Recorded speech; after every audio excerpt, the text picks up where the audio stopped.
I am live.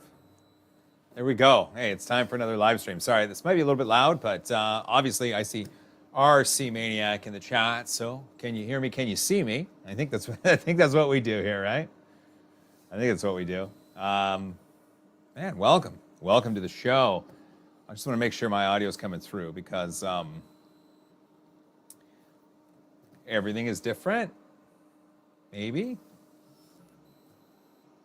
I don't know. I'm just waiting. Anyway, I'm going to take a sip of water. I hope you all have a water or something tasty. There we go. RC Maniac can see me and hear me. There we go. Welcome to the Stack Attack stream. Stack Attack. It's going to be... Hi, Ben. It's going to be a little bit different. I've already started the print. Well, here, take a look. So this is the Nexa zip. Well, here, there we go. This is the Nexa zip, and this machine can print what they say is ultra fast. And so it depends on the resin, obviously, because resins have different cure times. But each time, you can actually see right down here, you can see the layer number. It's at 786. Now it's at 787. So it takes just a few seconds per layer. And the ultra fast speed comes from the ability to not just cure the resin, but to pull away from, well, they have the LSPC, but you know that sheet at the bottom of the vat, and then put it back down at the right spot. So this is Aiden. This printer's insane. Yeah, it's kind of crazy. Well, here, let's what's up, Maple Leaf? Wait, let's do that. There we go. So Aiden Bush, dude, this printer's insane. This is the zip from Nexa. So as far as resin 3D printers go, this one is interesting because it automatically can print this vast catalog of industrial resins. Resins that are produced for industrial purposes and resins that are consistent. So they have the right, once a part is printed, the resin manufacturer can guarantee certain isotropic properties. That's the important part. So anyway, this is what this can do, which is cool. And look at me, I'm up in a little corner. I mean, I'll come out over here. I've got Deadpool over there. Andrew Rogers with a tenner for the Potent Potables Fund. Potent Potables, please. Hello from Argentina. Why? Ivonra48. Well, hello. Jack in the Shop. Hello. George Wang. Hello. Ronald DHS. Joel is up. Yeah, what's going on? So what I wanted to do with this is do something interesting, and it's called a stack. So anytime you're resin 3D printing, you have X and Y axes, just like with any machine, but you have a Z. Typically, when printing something small, you don't use a lot of the Z. But let's say you want to print multiple copies of something, and that's where stacking comes into play. I think you've seen there are slicers out there. There are slices out there that can create, it's not necessarily a stack per se, but I've seen it where some create a resin sort of table for a second layer to build upon. What Nexa does with their Nexa X software is add supports to build right off of the next model. So within software, you just create the stack. And this is a miniJoel stack. You've got, let's see, what is it? I can actually look here. 2 hours and 21 minutes until 32 different miniJoels complete on this machine. 32. So it's a stack of 32 miniJoels. And my thinking is, why don't we stream this? Because a lot of people have asked me, I've featured this machine a number of times, and a lot of people have asked me questions about the machine. A lot of people have asked about the claims of quote unquote ultra fast that many of the Nexa posts talk about. And so I wanted to give you a live demonstration of it because, quite honestly, going this fast, layer per layer, is insane. And I'm printing 32 different miniJoels in a stack in technically under 4 hours. I started this like an hour and a half before the stream because I wanted the build plate to be above the edge of the vat. Because if the build plate is below the vat, it doesn't make for a good stream. So I started it, and I got it a little bit above the build plate. But because it's so fast, I thought an hour and a half would get it above the build plate. An hour and a half actually got it quite above the build plate. So that's where we're at. Andrew Rogers. The beginnings of the 3DPN army. Exactly. I'll drink to that. LTTstore.com, not sponsored. Oh my gosh, I'm just putting water all over the place.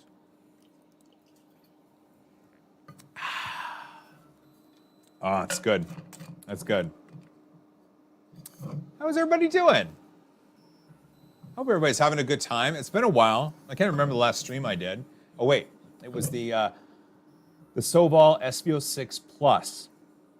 It was the Plus. I remember that. And it had no strain relief on the bed. And I remember I got a little angry, and I apologize. Green FPV, hello. Human76, bye. We'll finish watching later. That's fantastic. Tech DIYer, I need help with my printer. I mean, we can try to help you on the stream, obviously. There's going to be people in chat that most likely will have some knowledge and can help you as well. Hey, Joel, how are you? I'm doing well. It's a good day today. Glad we got the chance to stream. You can see, let's see. So this little magnet right here, this has a door sensor, and there's a little magnet at the door. So in order to cheat it a little bit, so you can see what's printing, door open, Deadpool's holding it, and then my miniJoel magnet from a video years ago is actually tricking the zip into thinking that the door is closed so that we can continue the print. And the print's looking pretty good. I mean, that's a smooth miniJoel going right there. I love it. Zombie Hedgehog, see you in a week. That's right, Mr. Nerd. So in a week is the Rocky Mountain Rep Festival, the first one.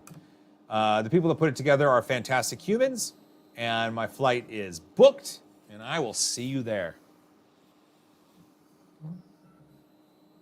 Rob RS2, how is the smell of that resin? This is the X Model 15 resin from Nexa 3D, and it's one of their resins that allows them to print ultra fast, and the smell, quite honestly, isn't noticeable. Yeah, I mean, my schnoz is clean, and I don't smell it. But that said, I mean, I've been around a lot of resins before, so it could be that I'm just used to it, but it is not pungent at all. It doesn't have there isn't a resiny smell cloud hanging around me, so that's really good.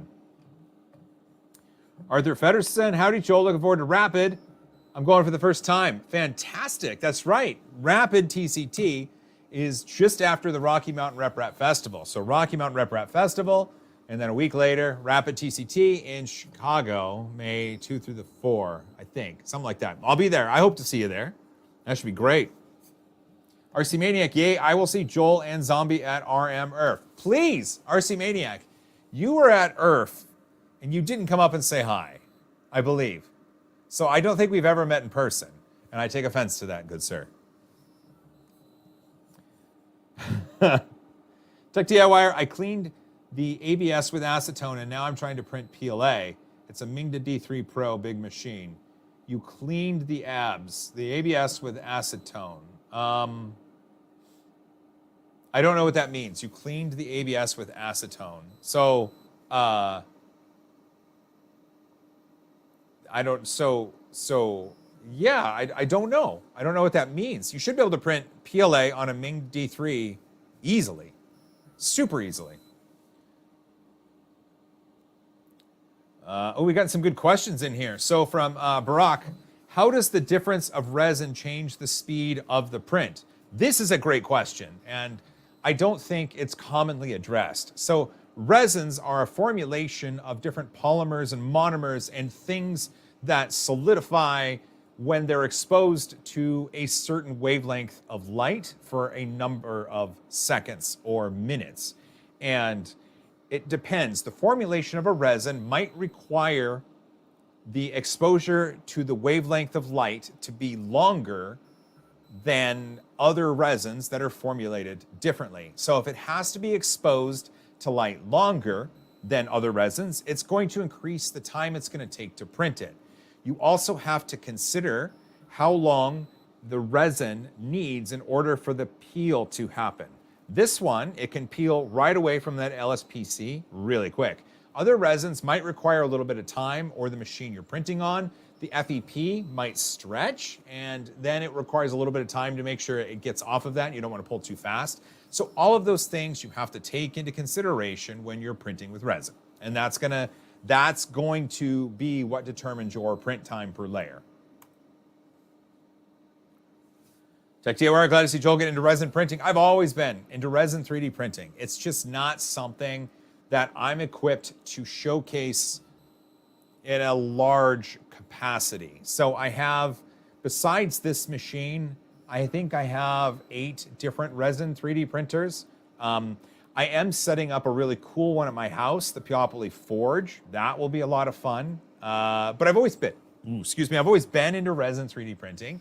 It's just not something that is as easy to just hit print on as FFF 3D printing. And so that's why I'm typically doing things with like my Prusa, my Voron, etc. So there you go.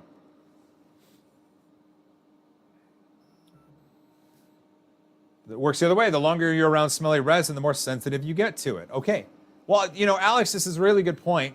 And I think it doesn't have to necessarily be the smelliness of it. It's just, it's how much the resin affects you, right? So a resin can be stinky, but your body might not build up an adverse reaction to it. But I get what you mean. I get what you mean, and you are correct.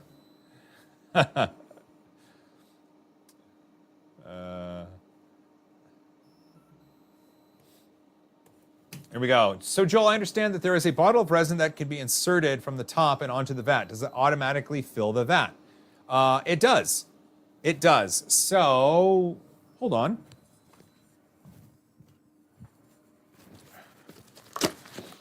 I've got one of their canisters of resin right here. Here you go. So X model 15. It's just like this. And actually I can take it out of the plastic. It's wrapped up nice to keep any errant resin from escaping. And the top actually has, here you can see it right there. The top actually has some plastic around it too. X model 15, they have an NFC tag on the back so the machine can recognize when it's inserted. In here is some silicone forming an enclosure, like silicone just kind of pushing against itself. So as you go to drop this in, there's a spigot at the bottom that pierces that silicone, or at least opens it up, and then it's able to drain into the vat, and then it stops it when it gets to a certain level. It does have the ability to sense the level, and it can stop. It only fills it to a certain level. It never overfills it because it's a mechanical thing that it's doing that with, and that's how it does it. So this is the resin that's in there. That's kind of neat. Thanks for the question. That's a good one. Ooh, what else you guys got for me?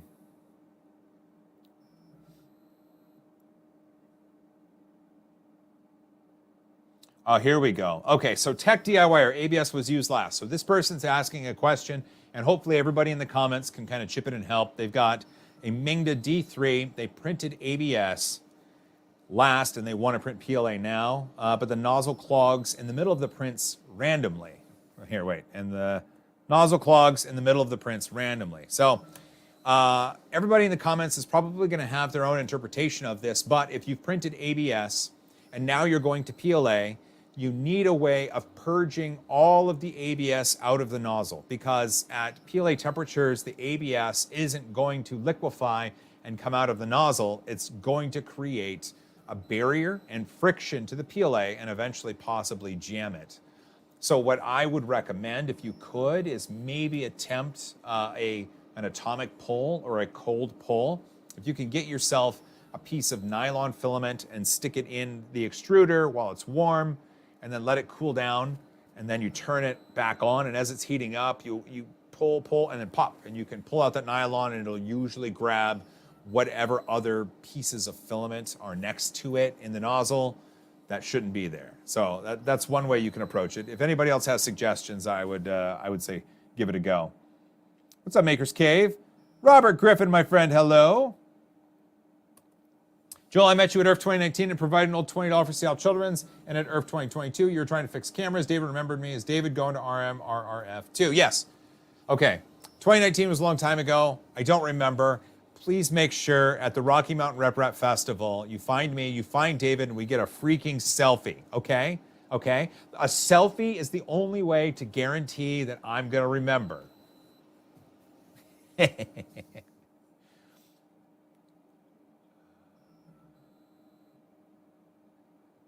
is amazing. Oh, you guys, I love you guys. Rogues Gallery. Hey, look at that. Hi from Julie and Aaron. We're excited to see resin printing tonight. So Rogues Gallery, Aaron and Julie, some of the kindest humans you will ever meet and some of the most talented cosplay makers that I know. Just super kind people, incredibly talented. I had the eMake 3D Galaxy 1. It was sent to me before their Kickstarter, and I got some time on it. I produced a little preview episode on my thoughts on it, and we were trying to figure out who could it go to. And it's a massive machine. It came on a pallet, so we talked to eMake, and shipping it anywhere would cost hundreds of dollars. Excuse me. So my producer David and I were like, well, who's local? Who could pick it up? And we were like, Rogues Gallery. Why don't we do that? So I contacted them. They were up for it, and they now have my eMake Galaxy 1 and are having a good old time with it. Joel, seasoned FDM here. Good day to you, seasoned Dario, who has wanted to get into resin, SLA or DLP. What's a good first resin printer, reliable, etc.? At this point, the Elegoo Mars line is quite affordable and quite reliable. I would also look at the Anycubic line of resin 3D printers. I've had really good experiences with them. And I would also look at something, you know what? I just worked with this company, Frozen, Phrozen, Frozen. They produce the Sonic Mini 8K. So it's a small resin 3D printer, but with an 8K screen. So the details that it can produce are glorious. So look at the Frozen Sonic Mini 8K. And any of the Mars line from Elegoo and any of the Anycubic latest machines would do well for you. And that Frozen Sonic Mini 8K, I think there's your research right there. That's my thinking. There we go. Have a good night, Aiden.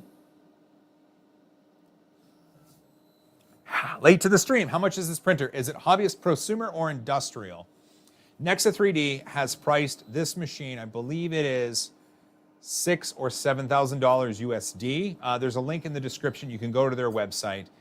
This machine is positioned for an industrial workflow because of the resins that it uses. So this is, I believe, seen as one of those machines that can exist by itself to utilize the resin catalog that Nexa 3D offers, or it can exist within a current customer. So someone that has their big resin machines, because it's going to be able to print with and take the same resins.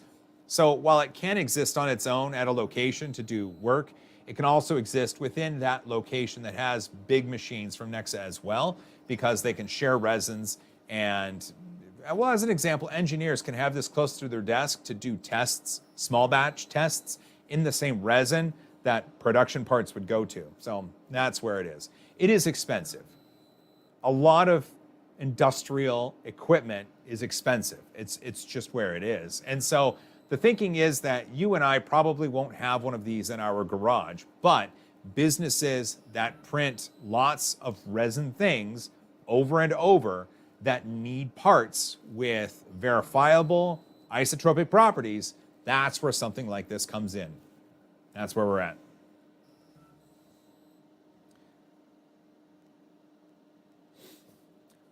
Hey Jeff, my PETG print is warping off the bed using G10 and I feel like the Z offset is good. Any tips?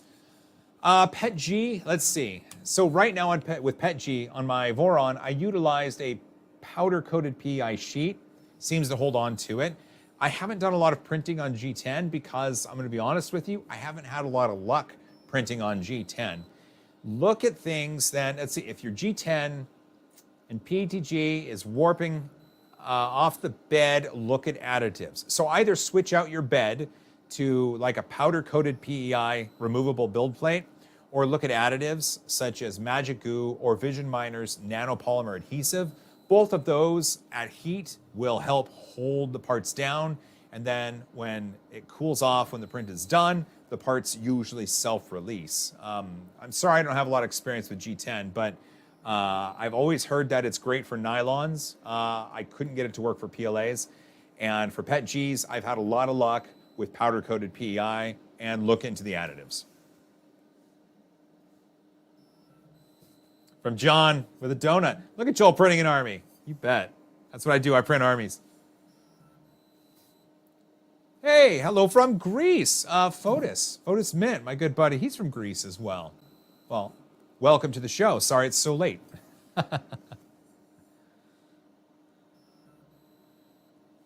Photographic memory, Joel style. That's right. It's literal pictures. Literal pictures. Let me set the scene for you. This is actually this is kind of fun to think about. So a lot of times, so I have an iPhone and I will take pictures in places. And while a lot of times I won't remember the date of a picture, I will remember where the picture was taken. And since the iPhone can do geotagging on photos, what I will do is go to the Maps section of the Photos app, and I will go to the location where I was, and I will browse through all of the photos I took there, and 9 times out of 10, I can find the photo that I was looking for. And it works out really great. So I guess here's my question to you, Mike and everybody else. What little mnemonic or what little trick on your mobile phone do you do to make it a good experience? Me, I go to the Maps in the Photos app to find photos. What do you do?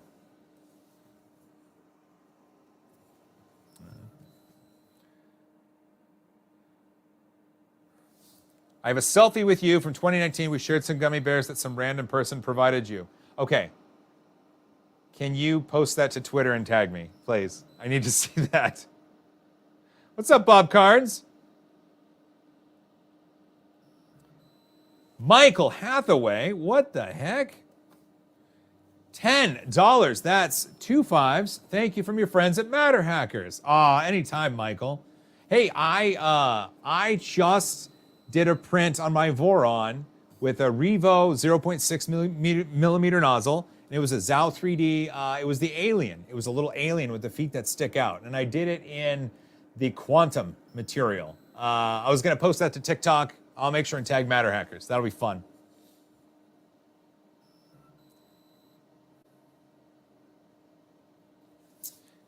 Creality also just released their 8K Halo printers. Thank you, Peter. I forgot about that. I don't have any personal experience with the Creality Halo series. Here's my only personal experience. They sent me an early one years ago, and I eventually gave it away at Protopasta when we had a meetup there.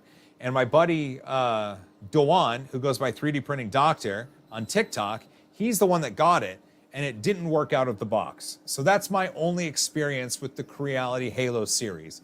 I don't say that lightly. I haven't had a working machine. I've been sent one and it didn't work. So I will give it another chance. If Creality wants to send one of their Halo machines my way, I will give it a chance. But for now, the problem is it didn't work.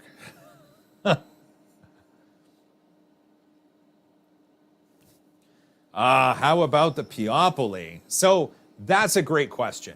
And a lot of times when someone asks about just getting into resin 3D printing, the Peopoly machines aren't something that I'm going to recommend right off the bat because they're larger machines. They cost a little bit more money. When we talk about the Mars 3 or the smaller Anycubic or the Frozen Sonic Mini, I think we're sub $500 at that point, maybe even less. And that's usually a better beginner price than the price tag on such a thing as like the Peopoly Forge. But however, once that person gets into resin 3D printing and really enjoys it, they're always going to want either something that gives them more resolution, bigger prints, or both, and that's when you go for the Peopoly Forge.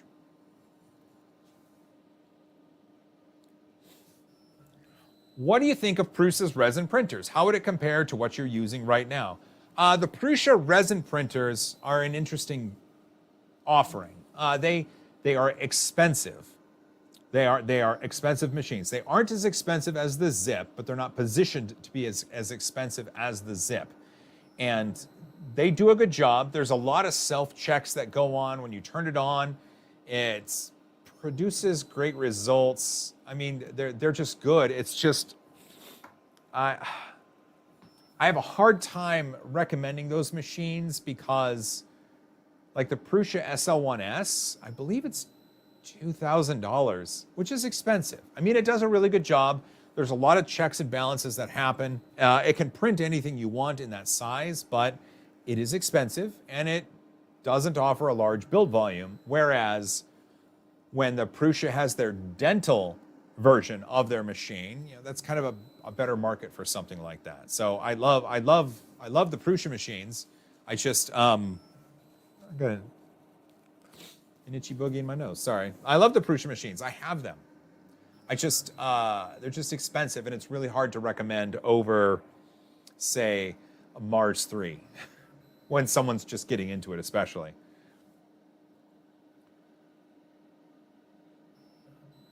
Look at that. Everybody's in there. Lisa Harshberger, $4.99. Are you out of your mind? This is for the kids. Miss your mail call Fridays. I'd send you something for them. Aw, that's really kind of you. Do you mean the kids at Seattle Children's, or do you mean like my children, like my kids? Do I go home tonight and be like, kids, Lisa gave you $4.99, and I want you to be responsible with it? Or do you mean the kids like Seattle Children's? The mail call Fridays. Boy, it's been a while since I've done those. I haven't really been able to do those. I don't have any packages left to open up, and no one's sent anything. I've checked the P.O. box, but if stuff comes in, it could be in the future that we open up a mailbag at some point. I'm not saying it's going to happen, but it could. It might. Spitting Moon with a tenner. That's 1. 2 5s. I like it. I'm like, 1. I get the other one out. 2. Thanks, man. I appreciate that. That's really kind of you. World Weary Whicker. World Weary Whicker. Are maker coins still a thing that people hand out at festivals? 100%. Absolutely. Anytime you go to a 3D printing festival, Rocky Mountain Rep Rap Festival, East Coast Rep Rap Festival, the Midwest Rep Rap Festival, the Sanjay Mortimer Rep Rap Festival. Those are the 4 that are going to happen this year that I know of. There are the industrial shows, but everyone usually makes something to give away. And maker coins were a big thing, and people started making really cool maker coins that either opened bottles or held stuff or flew or were spinners. Yes, so World Weary Whicker. If you go to a Rep Rap festival and you have an idea for something you want to give away with a name or a logo or something, you know, print a few dozen, print 20, print 25, and just find people that you want to trade with. You can collect others. I know some people have them on their wall. It's kind of cool. Something to think about.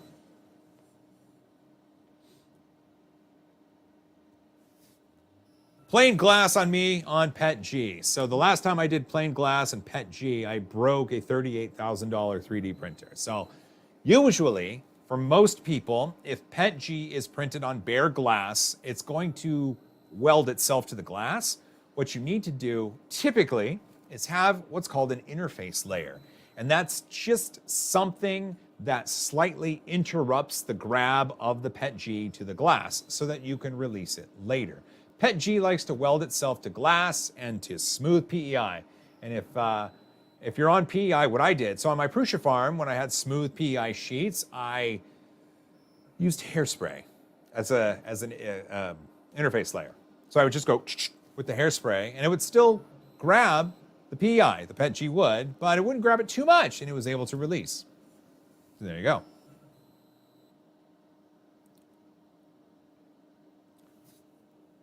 Joel, Dr. D Flow on YouTube. Have you heard of him? He built a massive printer. He printed chairs on it. Also, when are you coming to Florida? I want a selfie. I know Dr. D Flow on YouTube. He's got a good mustache. Better than mine. He did build that giant 3D printer, and I know he made a series about it, and he has printed Just printed chairs on it. It's true. We have access to some big printers to print chairs, or 6-foot statues of me or whatever. So printing chairs is cool. Printing a table's cool, but printing a 6-foot version of yourself, that's kind of cool. When am I coming to Florida? I want a selfie. I don't know. Someone would have to bring me out to Florida. We're always looking for really cool stories to tell within the additive manufacturing industry. And so if there's someone in Florida that wants a story told and wants to hire a production crew to come out and meet a high five everyone in sight, then maybe that'll happen. We'll see. You never know. Might make it out to Florida. From Skip. Hey, Joel, just got my first Dremel. Excited to see what I can do with it concerning my PLA prints.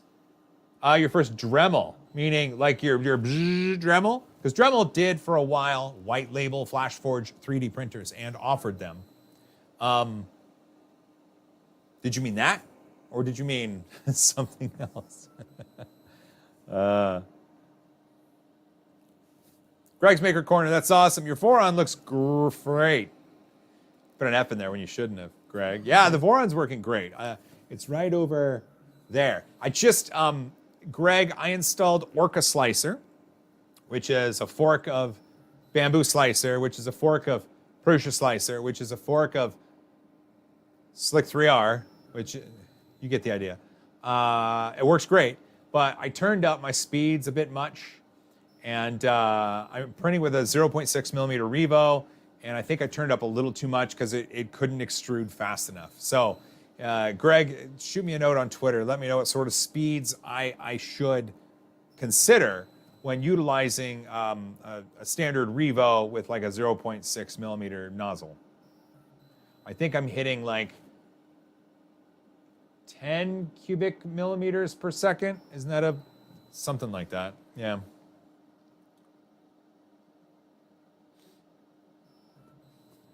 I've met you at least 3 times. I've never got a selfie, and maybe not beyond a high five even. Sad, ain't it? Mike, here's a story about NLTMW. Never let the machines win.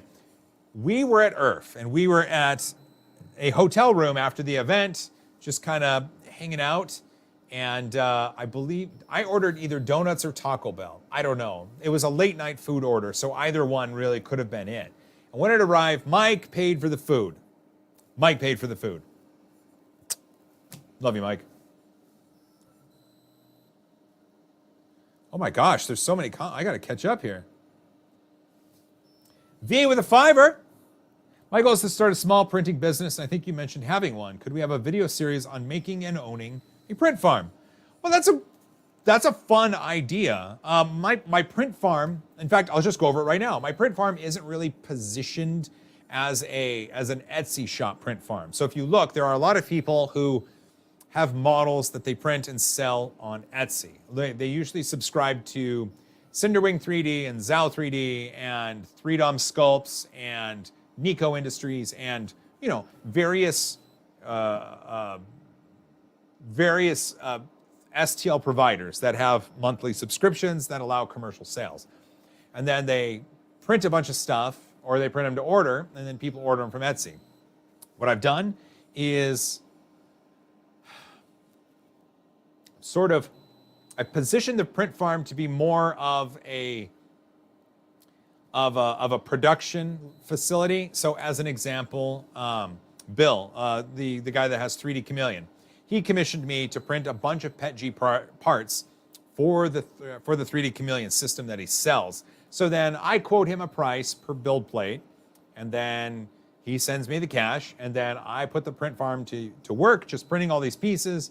And then my wife and I will pull the parts, bag them up, store them, count them, make notes if something needs to be reprinted, and then hit go again. And so I've done, with 18 Prusa Mark III's Pluses, I've done part orders like 2,000 parts, 2,500 parts, 1,500 parts, 1,100 parts. So because I have a lot of the same machine, it's easy to then acquire a lot of the same filament and then do these massive part runs.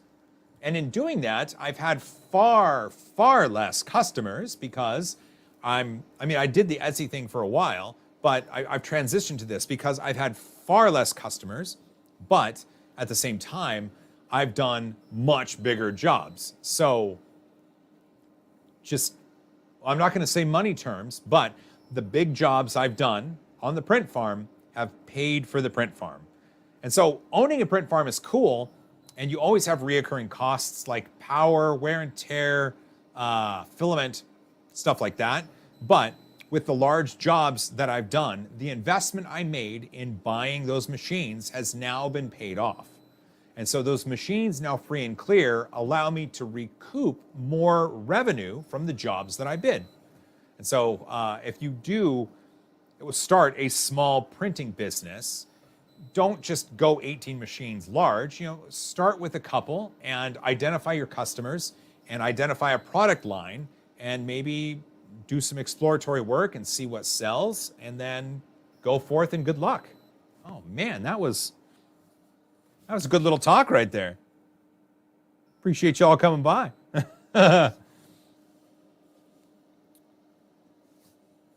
CFLOP, CFLOP. I like your Rubik's Cube. Could anyone tell me a website where I can find details about the next 3D printing festivals?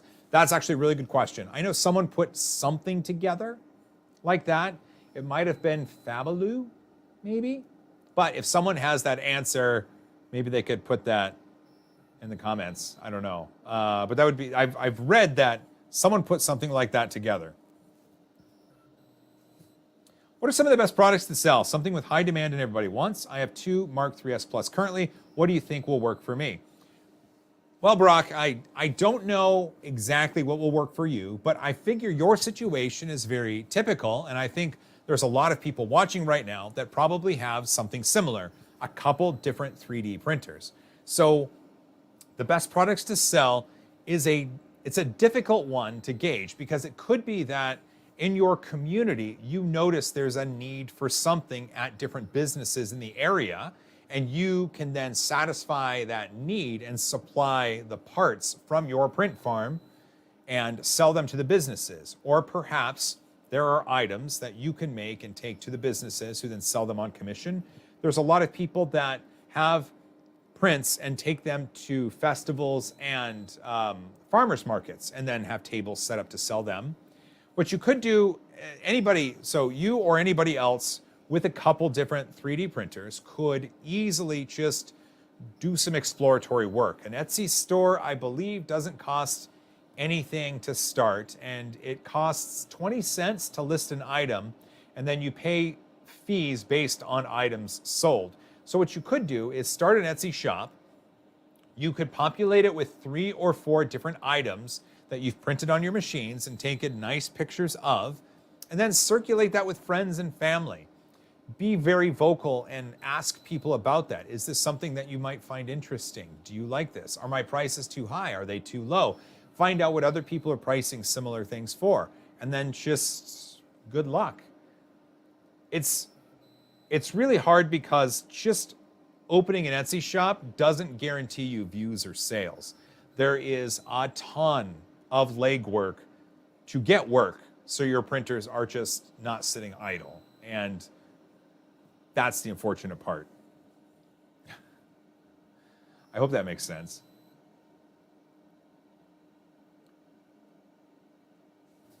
Justin D, any thoughts on the Mark IV yet? This is a good question.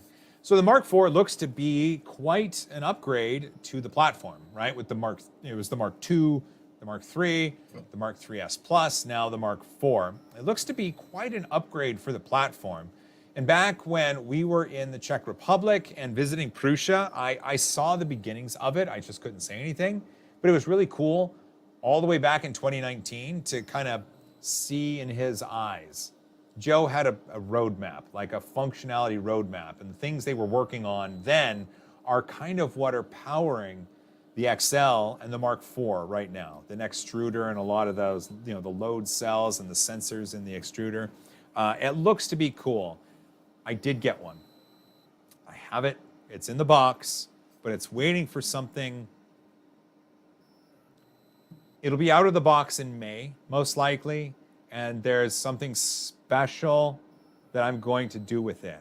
And I don't want to give it away. So let's just know that I don't have any personal experience with the Mark IV quite yet. It looks to be quite a neat advanced machine, and I'm excited to get it out of the box in May.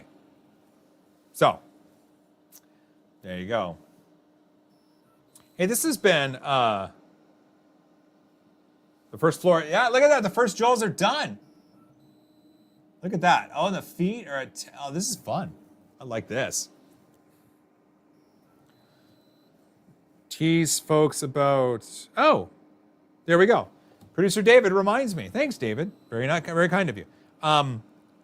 We do have an episode coming out, and tomorrow on the channel, you get to see me build a Pantheon HS3 3D printer. We took a trip up to Vancouver, Canada, and I went to Pantheon Design, and I built an HS3, and I take you through the process to kind of showcase how their designs are 100% next level.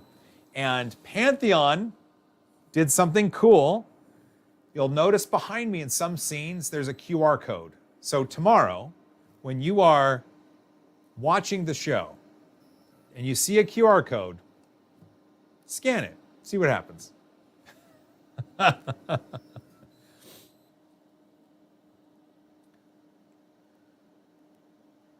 What do we got here? Andrew Rogers with a $5.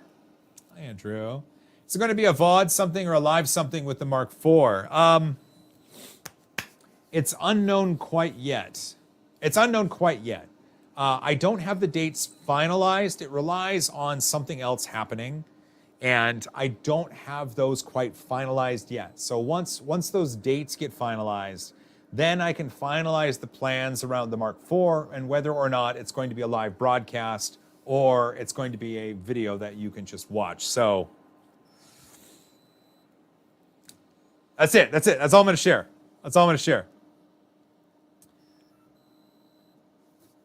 Hey, look at this. Still wondering when the Voron vid is coming. I have wonderful news for you. We just locked the edit yesterday. And the video where Mandik Really and I build an LDO Motors Voron, a V2.4 350, comes out April 21st. April 21st at 6 o'clock in the morning PDT, that episode drops. And it's actually great because the Rocky Mountain Rep Rap Festival is then the next day. So people get to watch me build a Voron, and then everybody that goes to the Rocky Mountain Rep Rap Festival can talk to the Voron team and let them know they saw it. Yeah.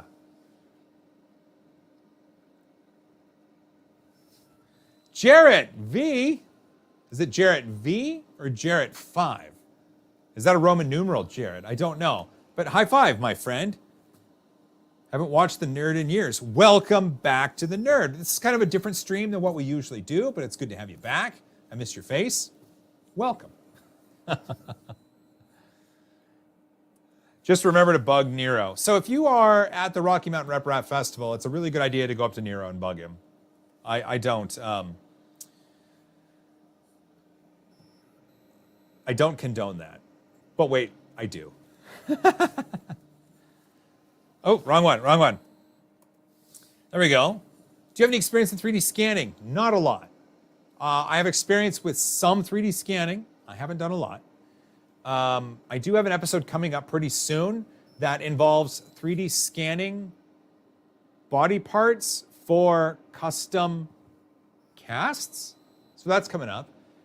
Other than that, though, who's done a lot of 3D scanning and has some advanced systems is Grant over at 3D Musketeers. If you ever have a question about 3D scanning, he's one of the people that can really kind of talk to you about it.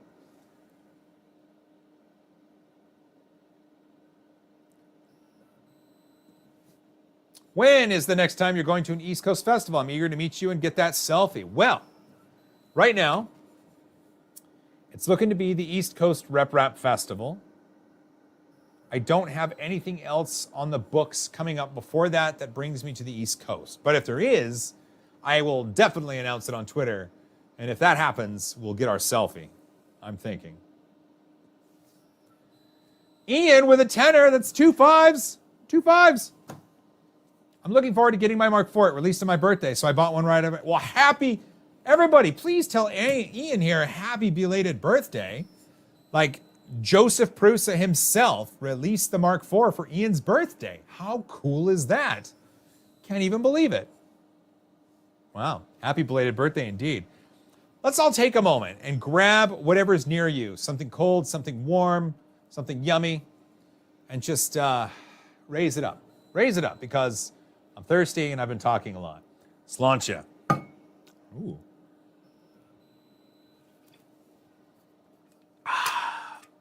Gotta stay hydrated. Oh my goodness. Look at those miniJoels go. An hour 40 left. It is over halfway done. It is over halfway done. Oh man, this is good. Let's see. How y'all doing? How y'all doing? It's been fun. I know I don't get the chance to stream a lot. I apologize for that. But, you know. Hey, wait, what's this? What's this? Greg's Maker Corner of the Tent. Prost! Prost! That's a good one. Oh. Prost. There we go. Mmm. Mmm. Mmm.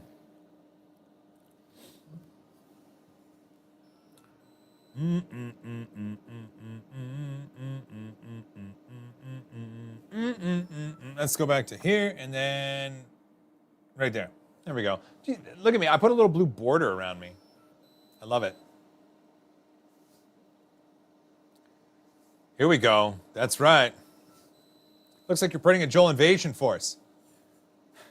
It's a stack of miniJoels. I was thinking when the stack's done, like, I think it's 3 tall. I think? No. Is it? No, is it? Yeah, it's 3 tall, because it's 32, yeah. No, it's 4 tall. Math and I aren't good friends right now. I was thinking about sending them to Wexter. Just, you know, not taking the supports off and just sending the stack to Wexter. That's my goal. Yeah.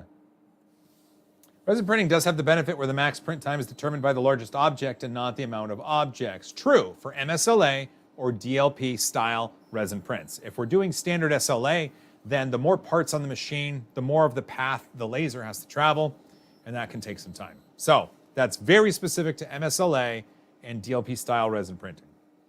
Very specific. Yes, an hour 40. Tamsin P, an hour 40. It's going to take a while here. It's going to take a while. Don't worry. Don't worry. You can come back later. It's fine. Yeah, gift for the Wexter. Let's see. You know what I might do? Ooh. Excuse me. I had a bit of a yawn there. Sorry. What time is it? Oh, it's 6:46. So this is going to be done 7:48. Okay, so this will be done before 9. Perfect. Not Baby Rodney. Look at that profile image. Look at that guy. What's the biggest and most reliable for a good price resin printer, Mr. Joel? Well, a lot of the newer resin 3D printers are quite reliable. So, I mean, of the ones that I've used, the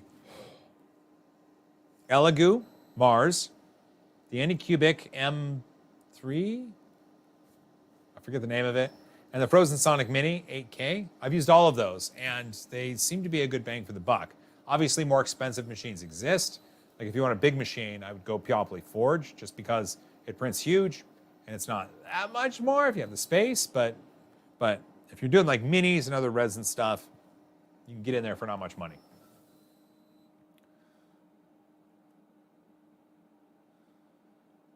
Oh, you know, so I found out, so I'm using StreamYard, and it has the ability to do background music. So I want to,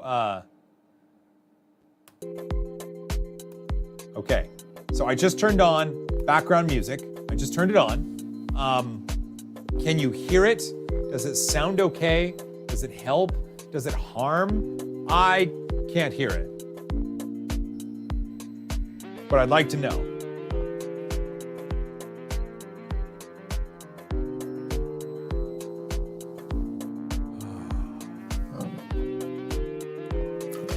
It's been a day. Maybe a little lower. Okay. What if I did it like right there? Bit loud. Okay. So I just turned it down. Put on some lo-fi girl. Here we go. I just turned it down. I turned it down. Too low. Oh my goodness. How about now? It's between too low and too high. I mean, we don't have to have it. It's one of those things. They offered it and I was like, huh. Good. Okay, look at that. Someone said it's good. Perfect. Look at, excellent. Okay, just right. Put some dance on. If you go right now to TikTok, the okay, I'm gonna find it now. It's on TikTok. So I'm here with. I gotta find this because it's amazing.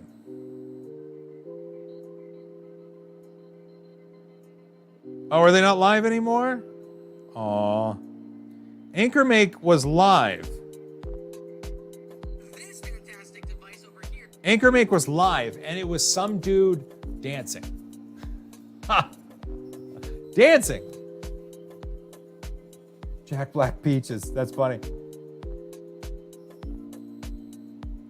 As a mod on MakerDeck, which uses StreamYard, I hear this too much. Yeah. So the music, I could just turn it off. I mean, it's... I just saw it. I can't even hear it. Like, they've got other options. They've got, oh, here we go. Here we go. Lo-fi. Okay. Lo-fi. I love seeing it. Long time watcher, first time chatter. What's up, man? Welcome to the show. Oh, V became a YouTube member. Thanks, V. Members on YouTube help support the show and what we do and just make sure that everything is greased and running well. So thank you, V. This is a bit shoppy.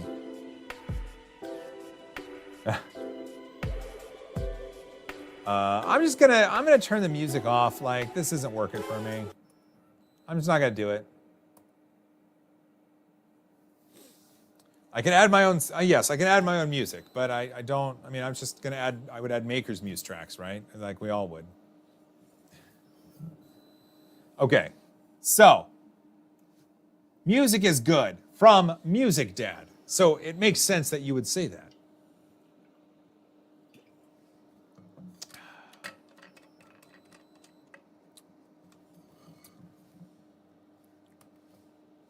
Printed Deadpool. That's kind of cool. I know those are miniJoels, but my brain went Pickle Rick, and now we need a Pickle Joel. I do have...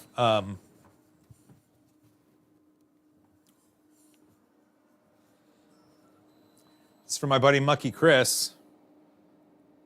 Hey, Morty, I'm a pickle. Ooh, is it a magnet? Probably no. But it's a pickle. Yeah, little Pickle Rick.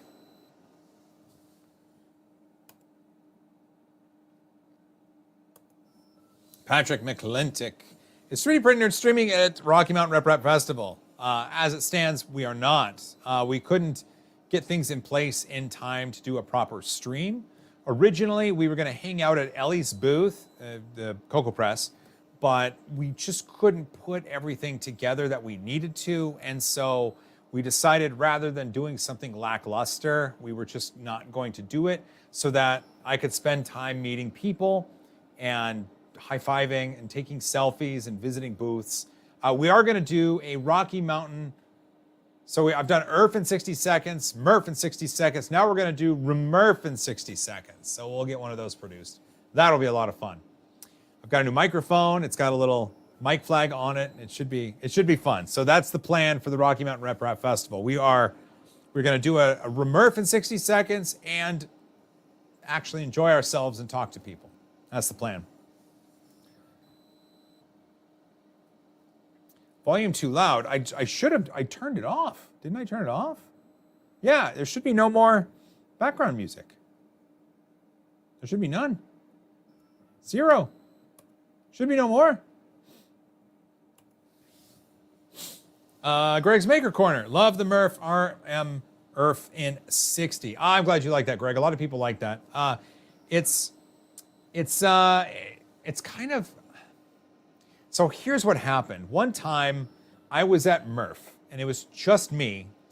I didn't have a camera person, didn't have my producer, but I had my camera and I thought, how can I get content of booths? What's the proper way to do that? So I just said, I will give someone a microphone and give them 60 seconds to talk about whatever they want, wherever they want. And it worked out. And that's how we keep doing it. Yeah. Oh, I want to show you something.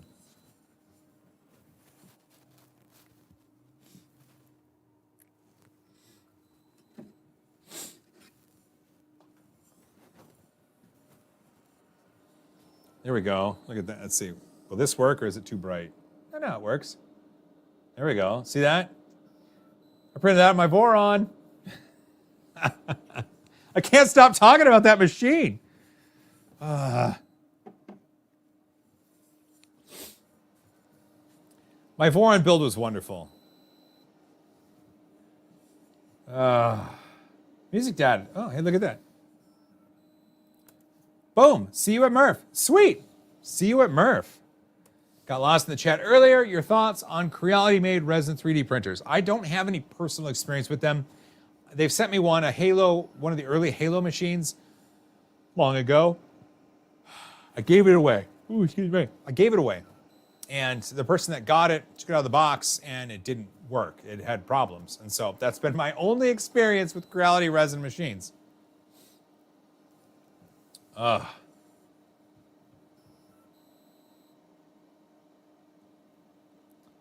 Steve's bills and converting, Joel. God, the Voron is such a fun machine. Here's where it gets really interesting. So the Voron is really a love letter to multiple practices. So you have like the mechanical side of things, assembling and squaring the extrusions and getting the parts built and running belts and trimming belts and putting together the print head and putting the build plate in place and running wires and electronics.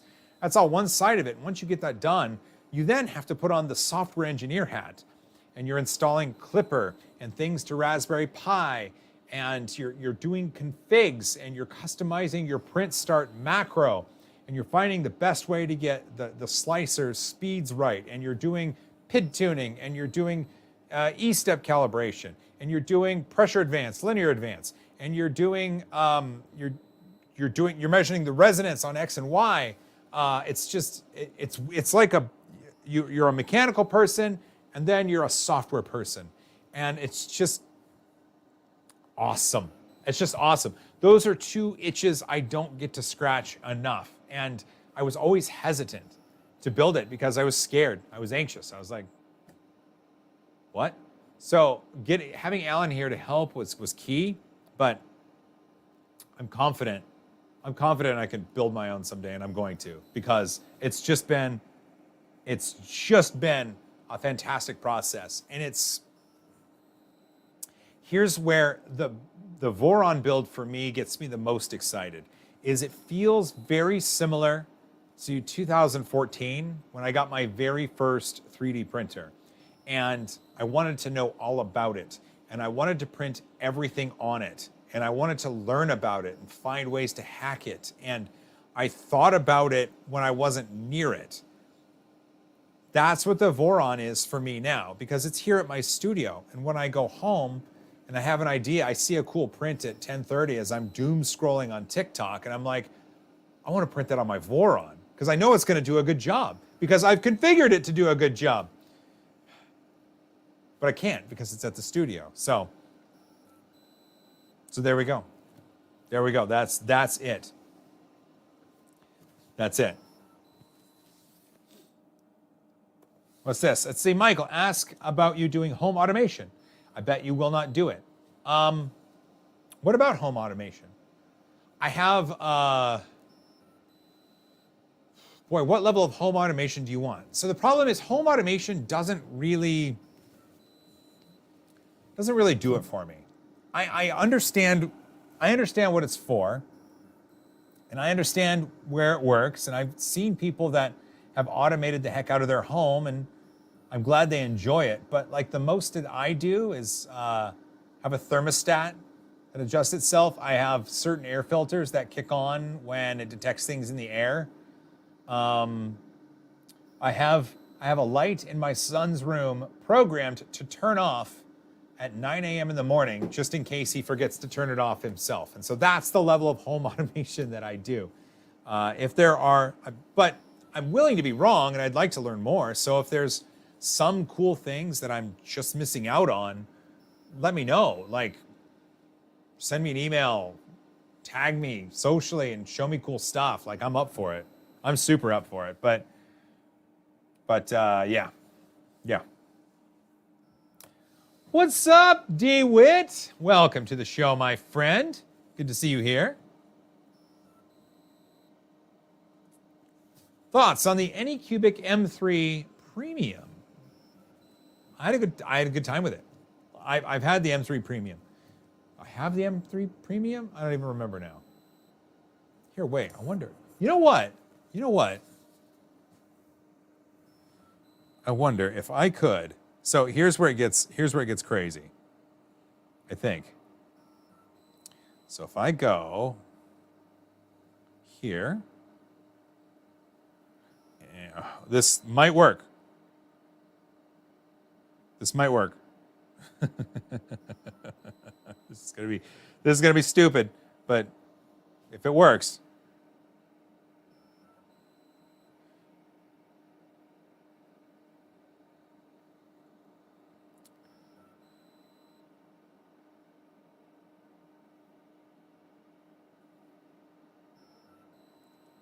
Oh, okay. I will make this work because I want to show you.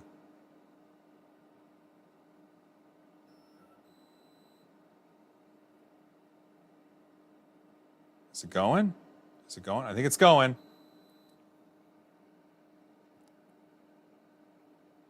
If I check the resin level, yeah, we're doing good. We're doing good. Okay, mute. Settings, camera.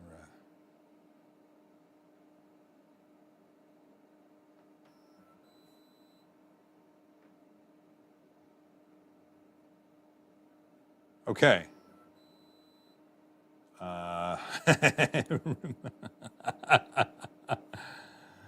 Okay, this could be. Oh, no. Okay. No, wrong one. Oh, here we go. Okay, there we go. Okay.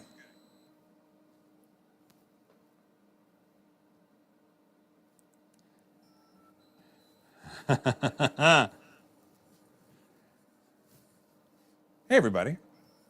Okay, so if I go, so you can see there's the resin and there's the camera. So we're going to go over here. Oh.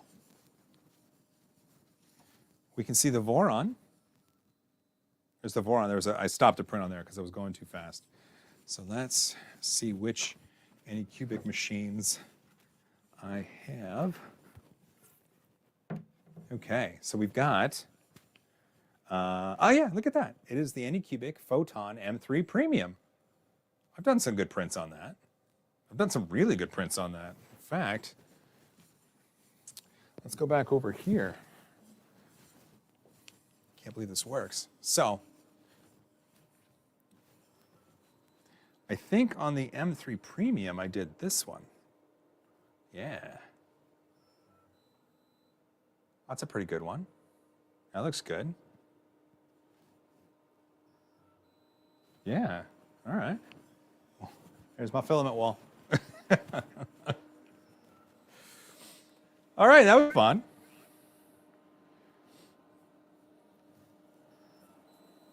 Well, there we go. Those are my thoughts on the Anycubic M3 Premium. What's up, Grant? Hey, glad you can make it. Someone asked about scanning, and I told them to talk to you. Yeah, sorry about the echo.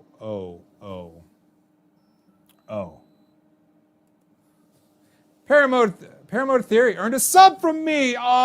Thank you. Thanks for subbing. I'm just like, I understand. We're just watching a resin printer print, and so it's up to us to have a wonderful conversation and for me to show you things. And so, you know, this is what happens.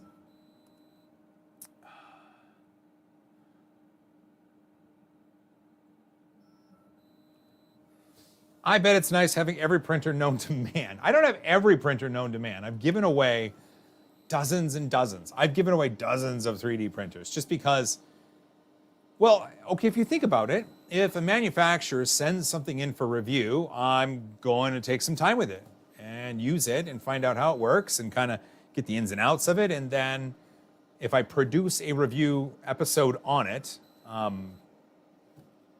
then what do I do with it?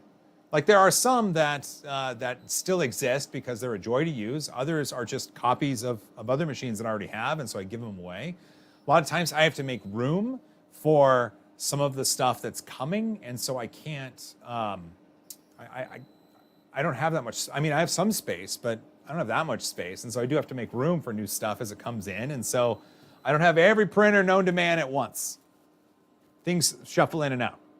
Yeah. Yeah. How many wait. First of all, how many printers do you have, including resin? And then you're like, I second that question. Okay, number of printers. So there's 18 behind the wall, 19, 20, 21, 22, 23, 24, 25, 26, 27, 28, 29, 30, 31, 32, 33, 34, 35, 36, 37, 38, 39, 40, 41, 42, 43, 44, 45, I have 45 at the moment, I think, 45. I think I have 45.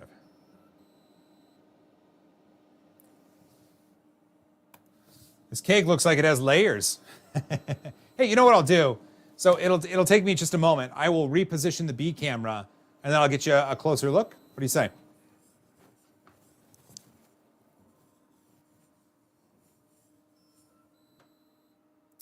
What are we at? We're at the 105. So,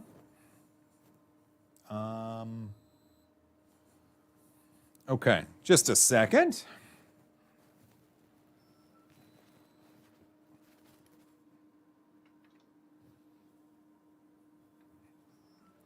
I have to be careful here.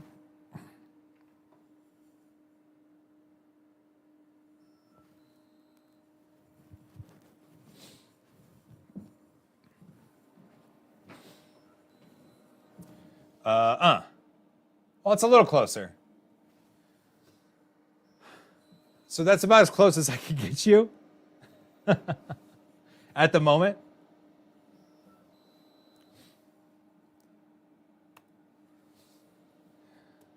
Or is it, you need to print an arc reactor? Yes, I do, Darren.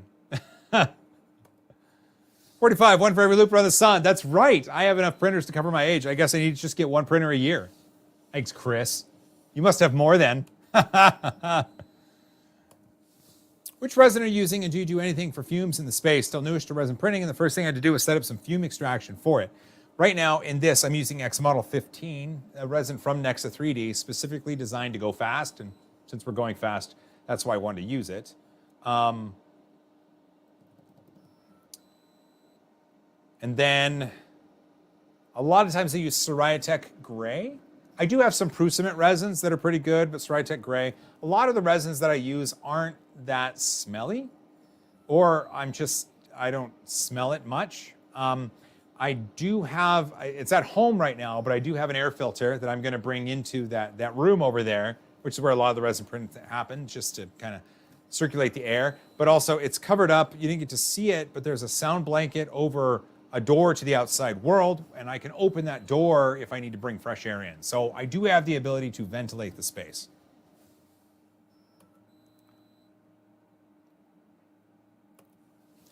I've given away more than I've kept. That is true. I've probably given away 100 or more 3D printers over the years. Easily.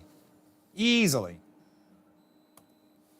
The Print House. I will be at Rapid TCT 2023. Can we meet up and do a mini segment on either my channel or your channel? Well, how about this, The Print House? Just find me. So right now at Rapid TCT, I do have a live stream planned. It's the show and telling stream. Same as what we did last year, doing it again this year.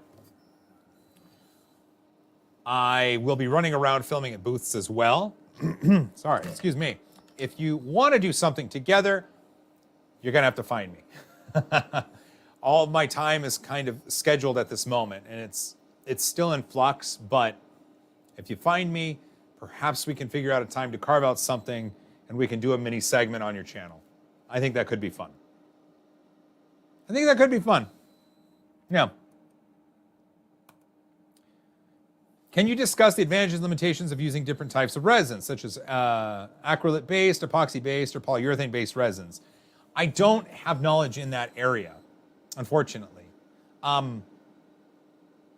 I know we talk about epoxy-based resins, or some resins are epoxy-free, and that's kind of where my knowledge in the area is. Krusty, he's in the chat.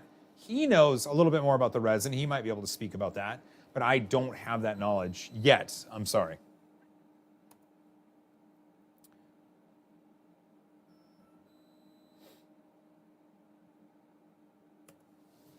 Troy J, I liked the Rapid videos from last year. It's great to hear. I had a really good time putting those out, and so I'm really glad you liked them. I love giving people that window into the professional industrial world because it's amazing, and it's a world that you and everyone else can still be a part of just based on experience in consumer 3D printing. That's the best part. Jonathan Lawley with a $5. What was the process software for creating the Joel Attack stack? Having difficulty producing towers for full build volumes and small components. So the stacking ability for this machine is built into the Nexa X software. Nexa X is the software that they use for slicing for this machine and their big machines. And within there, you can specify stacking. It's just an option they offer because a lot of Nexa's customers have asked for this feature. They want to utilize the printer's ability to print for longer. And so if you have small parts and you want to print a bunch of them, you just enable stacking within the software and it stacks it up. I had Nexa do the slicing on this one for me. I do have the Nexa X software, but I was doing a live stream and I hadn't sliced a stack before, so I wanted to make sure we had a good chance of it succeeding, so that's why I had Nexa slice it.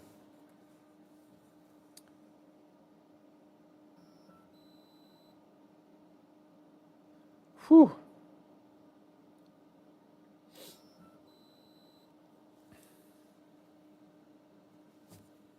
Newbie 211K, to you does post-processing prints detract or add to the visual appeal of prints, i.e. sanding and painting? I love this question. I love it. First, we hydrate, okay? Okay? Talking a lot here, I want to make sure.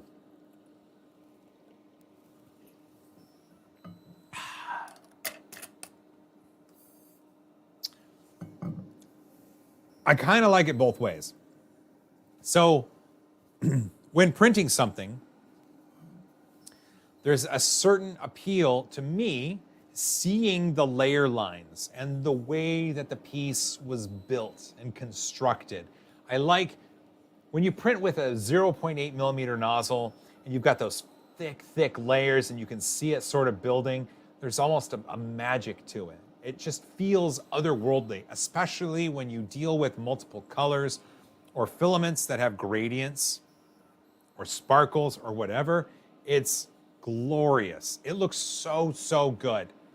However, on the other hand, being able to sand away the peaks and fill in the gaps and make something smooth and shiny or chrome or painted to look like real life, that looks amazing too. And I'm torn because I like both sides of the coin. That's why when I did my big 7-foot Thanos sword, I only finished one side. So the other side I could turn over and let people see what it took to build the sword. So I like seeing finished prints. I like seeing stuff painted and sanded and just, it looks amazing. But I also love seeing raw prints. I love seeing the build lines. I love seeing the spacing. I love seeing just how all of these geometries come into play with this melted polymer to create a 3D shape. I love it. I love it. Whew.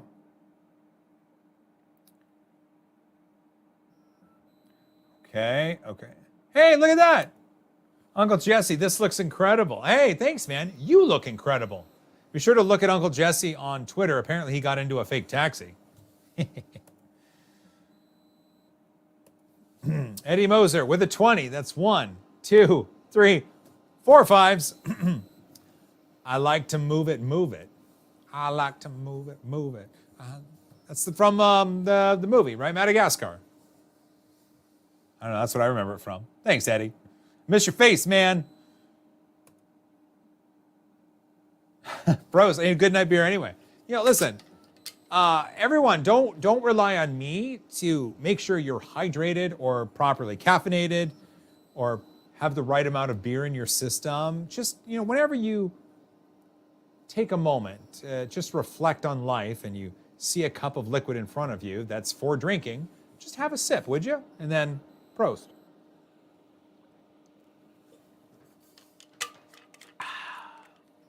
Oh, that's good. That is good. RC Maniac, love the studio tour with Mandic. See small spurts of the studio and stationary shots, but that was the first where everything is. Thanks, man. The studio tour, it's always difficult because every single area of the studio is not finished. Like even my studio, my stage here, even this, well, I mean,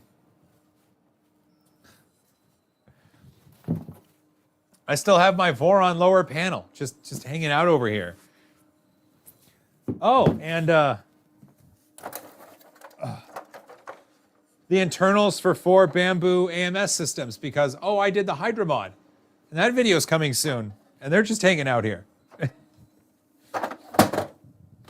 Oh my gosh, also this. Christian, he goes by Crafty Kid 3D on TikTok and other socials. He was an elementary school teacher and he introduced his students to 3D printing and he showed them some of my videos. And I sent him a couple 3D printers. So as a thank you, I don't know if you, let's see, let's go here. So as a thank you, he sent me this. And within this box are notes from all the kids in the class telling me thanks for the 3D printers. And the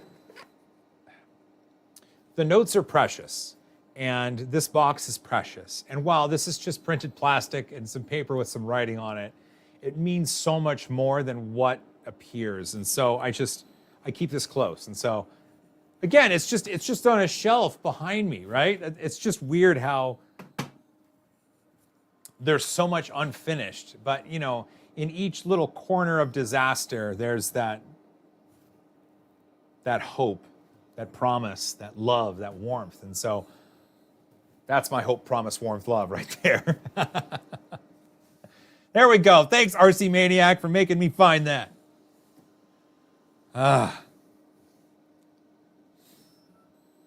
Wait. Instructions unclear. Chugged beer. Michael, that's fair. I need to give you better instructions. What's the max Z height of this machine? Layer height and estimated time for this full build volume print you're doing. Okay, so the max Z height of the machine. Oh, you're going to make me look this up. Let's see. Nexa zip build volume. It is 195 on X, 115 on Y, and 210 on Z or Z. And this, let's see, the layer height is 0.05, I believe, on these. And the estimated time for the full build, so it's a stack of, I believe, 32 joules, 32. The time from once it did its first layer to when it does its last is 3 hours and 50 minutes. 3 hours, 50 minutes is what we're looking at.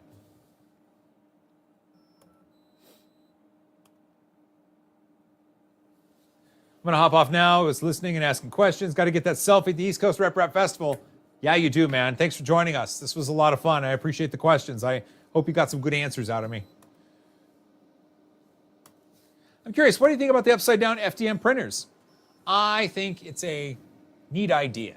So any printer can actually be an upside down printer. If you, Emily the engineer, actually showed it off on TikTok. Pooch at Repcord showed it off a lot sooner. He put a Prusa in the air. She put like an Ender 3 in the air. But the Positron, the one that I've seen at the Rep festivals, and the one that LDO is producing a kit for, and then the Kokanee. The Kokanee's run into some issues, is what I was told. Originally, they wanted me to go to New York to an event, and they wanted to send one my way, but they took one to Naomi. Naomi didn't have a positive experience with the deal, so I think they're reformulating some stuff. I can't say for sure. Again, I don't want to say anything that's not true. But for the Positron, it's just neat. I don't know if printing upside down offers you any sort of benefit. But in the world of creating art, a lot of times things aren't done just for immediate benefit. It's just fun to do. So I don't know. I don't know. They seem neat. I'll give them a try. Upside down 3D printers like the Positron. I'd love to see a finished Positron when LDO is done with it. And I'd love to see a finished Kokanee when it's done. So, yeah. There we go. There we go. Oh, you guys you're coming in with those questions, man. I'm loving this.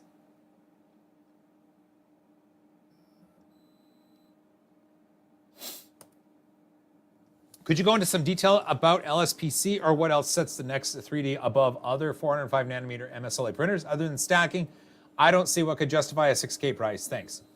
That's a very fair question. It is a steep price. It's an expensive machine. I think that the LSPC, their light engine is at a certain distance from the, what do they call it? I forget what they call that layer, but it's not an FEP sheet per se. It's a different material. And the light source and its distance and that FEP, not FEP material, make up the LSPC.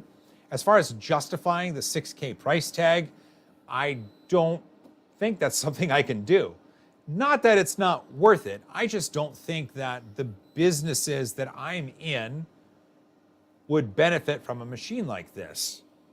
There are other businesses that would. I know that there are dental applications here that are really exciting. And I know that Nexa's portfolio of other larger machines, this works well with the companies that have the larger machines, since this takes the same materials. But I mean, if you have questions about stuff, like here's the thing. I know I have this and I've worked with Nexa, but I'm not a sales engineer.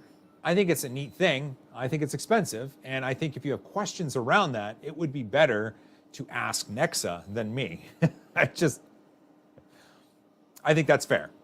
I think that's fair. It does a good job. It's very consistent, and their materials that they offer for the machine are really cool. Is it worth it? I don't know. For me personally, I could get by with something less expensive, but I'm not their target demographic. I hope that makes sense. Like, I'm not trying to be argumentative. I'm not equipped to answer that because I'm not supposed to answer that.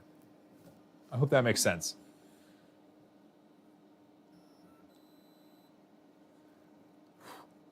Scrolling. You guys are talking. I love it. Boom. There we go. Joel, have you ever used the Anycubic Photon? I have 3. When I tap home, it homes and keeps going. If I take off the arm, it homes normally, but it wants to home 3/4 millimeter lower than the plate wants to. So, well, here's a good question. So on the Photon series of 3D printers, the plate is adjustable. So if it wants to go lower than what the plate is, typically what I would do, and I don't know if you've done this, and I don't know if this is a thing. So loosen the plate. So the build plate is wobbly as it's attached to the arm, and then hit home. And then as it goes down, if it's supposed to go lower than what it was attached to, it'll give because you've loosened the screws. So then tighten up all the screws as you push down on the plate, and there you go. It should home exactly to the place it needs to be. I hope that helps. I hope that helps. $10 from Eddie. That's a 10 and a 10. But does it hold the full Joel? Yes. I have sat on this machine. I've stood on this machine. I stood on this machine, then sat on the machine, and then stood on the machine again to reach some stuff in the air, and it held me just fine. I built one. I know what's inside of it, so I knew it was going to hold me.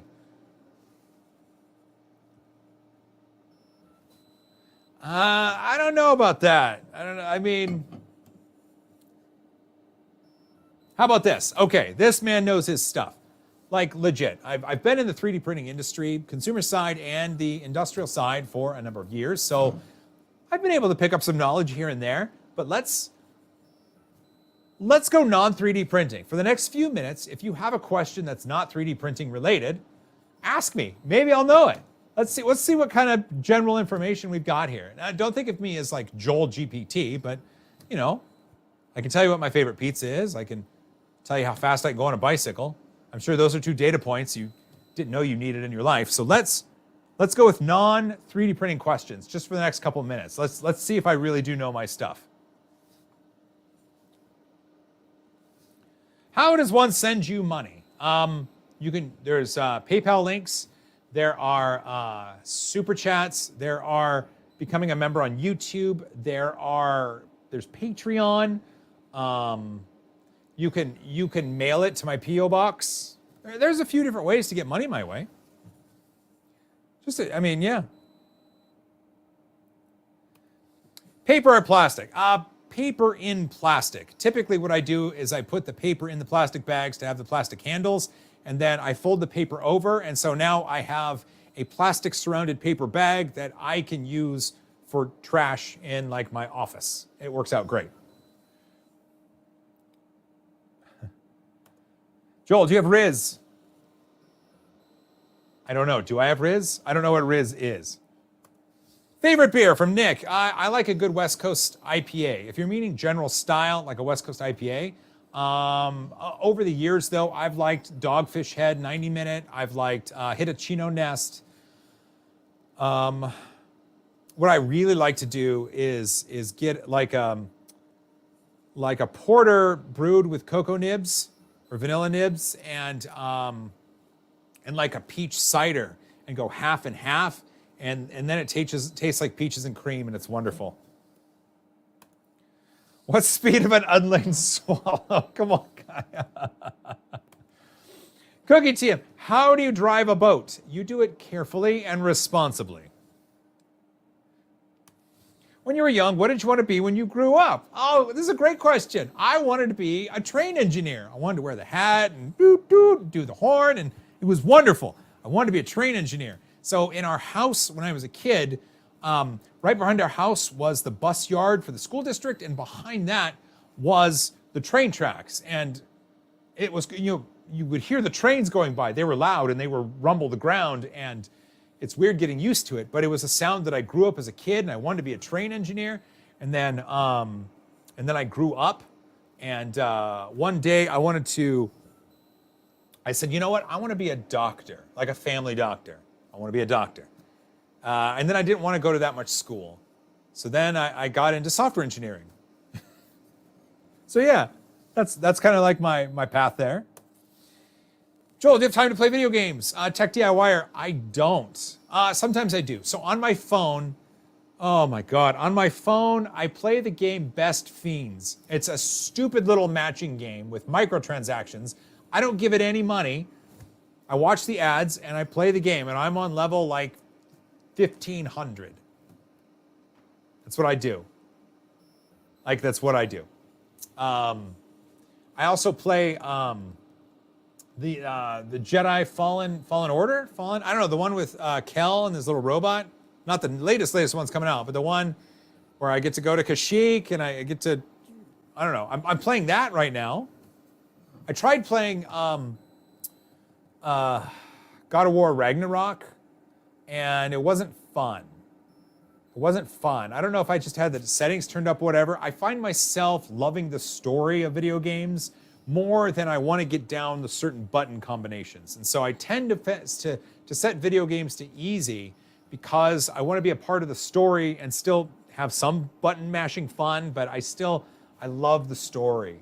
I love the story. So like the original Force Unleashed, oh, why couldn't that have been a live action movie? That was great. That was great. Favorite cheese? Provolone.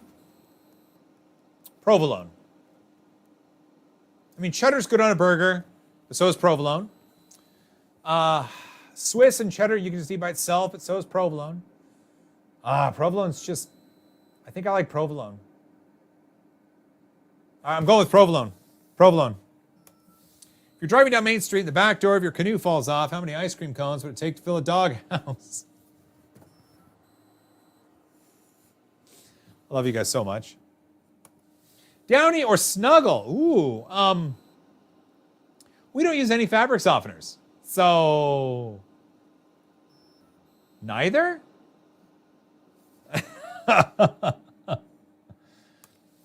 What was your first ever job? Oh, hey, Michael. McDonald's. I worked at McDonald's, and minimum wage at the time was $4.25 an hour. And I worked there for a while. Yeah, McDonald's. That was my first job. McDonald's, yeah.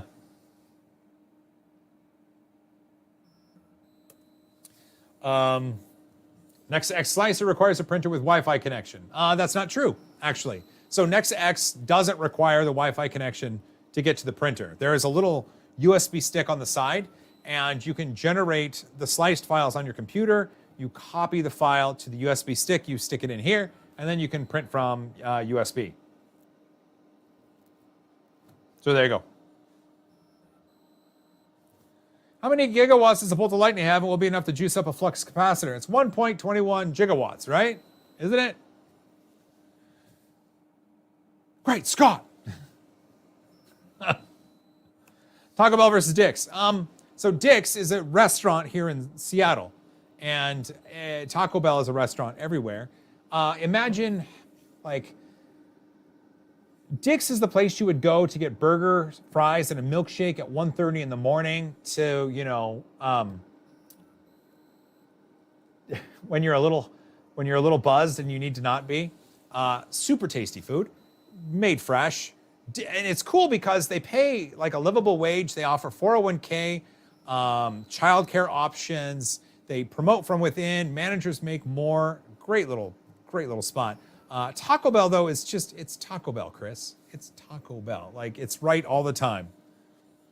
Yo quiero Taco Bell, right? I mean, that's what the little dog said. Skydown, hot sauce last used. Ooh. So, I had Taco Bell for lunch. Shut up, Chris.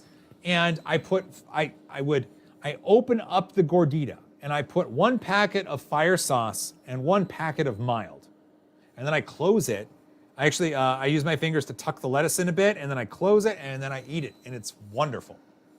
There is this hot sauce I have in the fridge. It's like a lime, cilantro lime, and it's so good.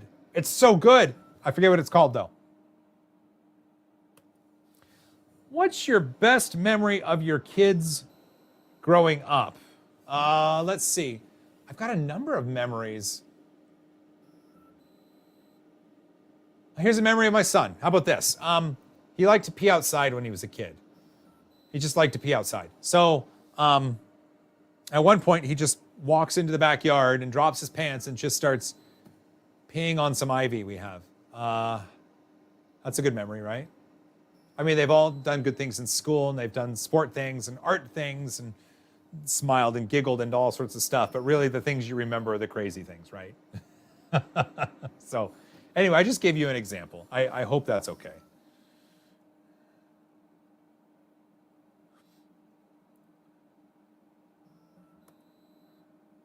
Leon Musk.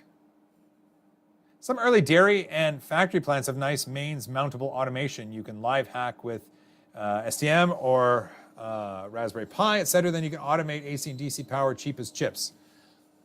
Okay, that's kind of cool. How do I find your email? I've wanted to send questions to many YouTubers, and I have no clue how people email you guys. So in my YouTube and in my YouTube about, my Twitter bio, I have a business contact, and you can find the email there. Yeah. Yeah. Okay, What word spelled incorrectly is in every dictionary? I believe the word is incorrectly. Correct me if I'm wrong. How business-friendly, example, taxes are Seattle and Washington? They're okay. They're not Delaware, but they're okay. I'm surviving. So, yeah. Cats or dogs? Hey, Valerie. Dogs. We have cats and we have dogs, but I'm allergic to cats. I like to cuddle with cats. I like to give cats scritches, but the dogs, I can do that and not sneeze. And so I say dogs.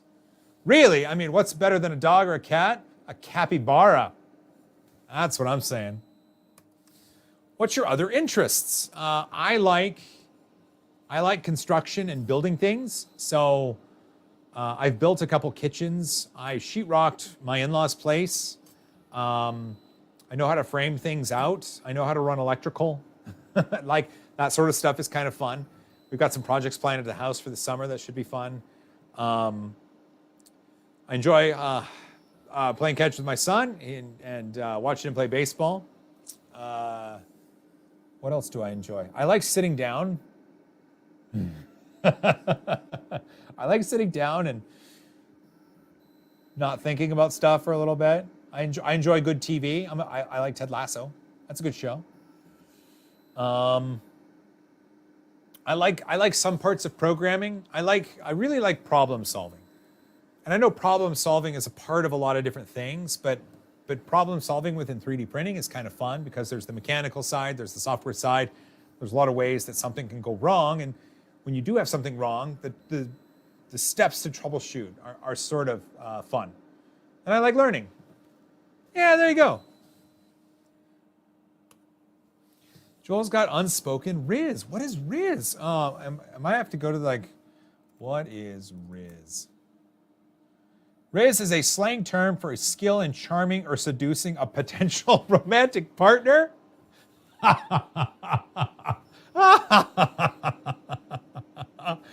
Oh, that's funny.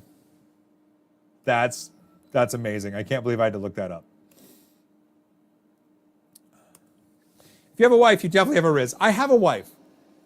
We will have been married 20 years this August. 90 minutes ago, 120 is better. So we're talking about Dogfish Head. Their 90-minute IPA is highly rated. It's usually rated better than the 120. I've had the 120. The problem is I didn't like it at the time.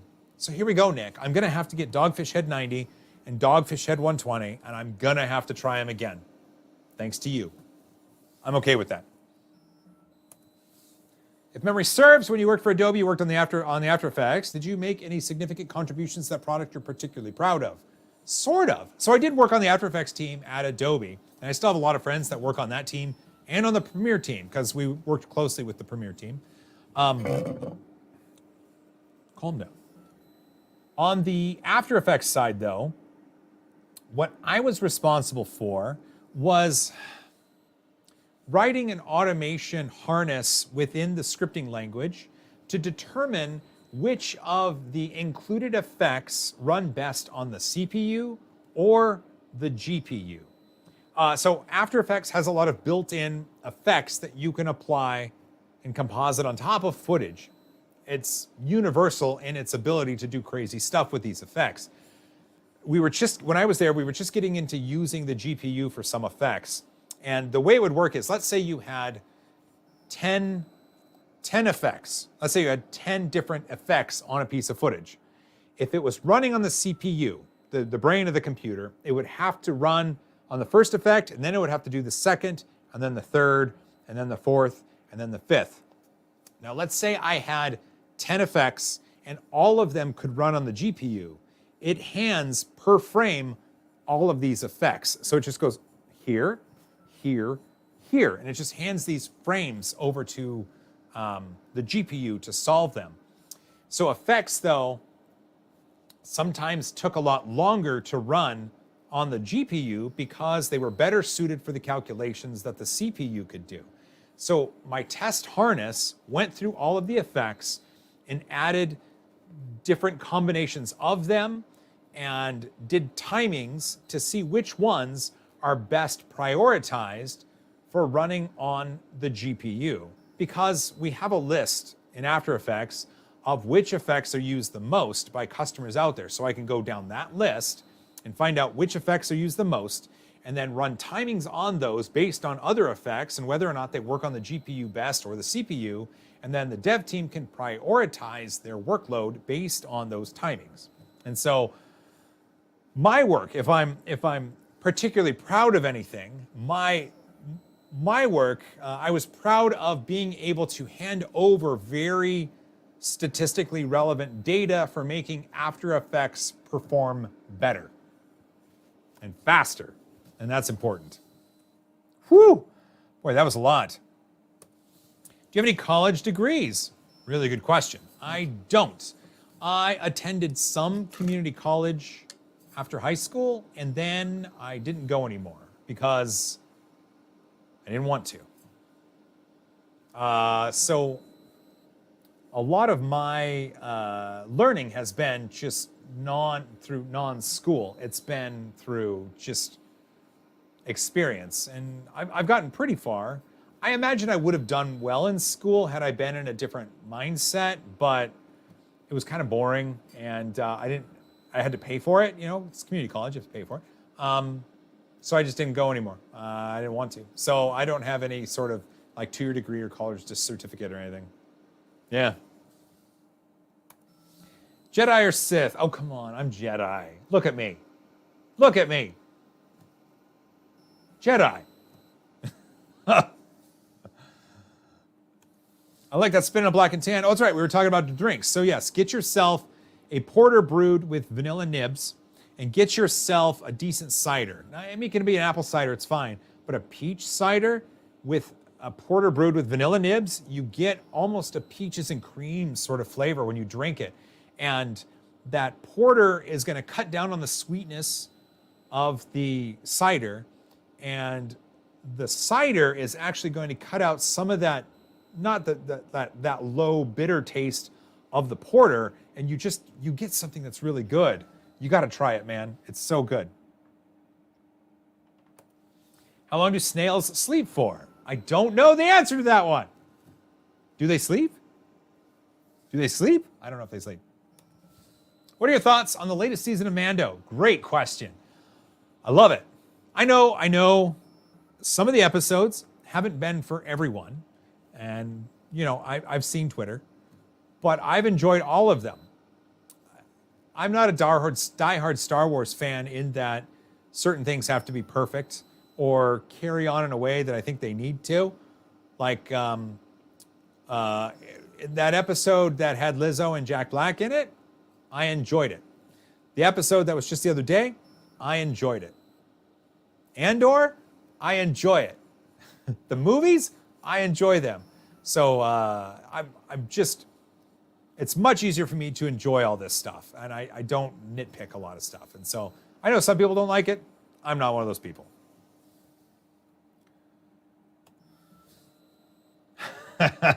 Thanks, John. Given that Joel hasn't grown up yet, there's still time for him to become a train engineer. Legit. One day, I want to drive a train. One day. Like if it's a small train that I build myself, or if it's a big train, I want to drive it. I want to drive a train. I want to drive a train. I want to drive a train. How can a CS major learn and apply 3D printing skills? Well, as a CS major, so computer science, it's a lot of coding, it's a lot of algorithms, and so within computer science, we're talking about the ability to better plan a pathway for the nozzle to take when 3D printing. In computer science, they're actually doing crazy things with the ones that do titanium and metal powder 3D printing, because there's a laser going around and melting it together. And so that laser, depending on the path it takes, it might actually be better or more, it might be better for the part's isotropic properties if the laser takes a different path. And so in computer science, then they're designing the algorithm that powers the laser in software to create the proper paths. Or there's firmwares in machines. In additive, there are all sorts of different firmwares to control machines. I think within CS, like computer science, you're just looking at algorithms and code and the ability to apply these things. Correct me if I'm wrong.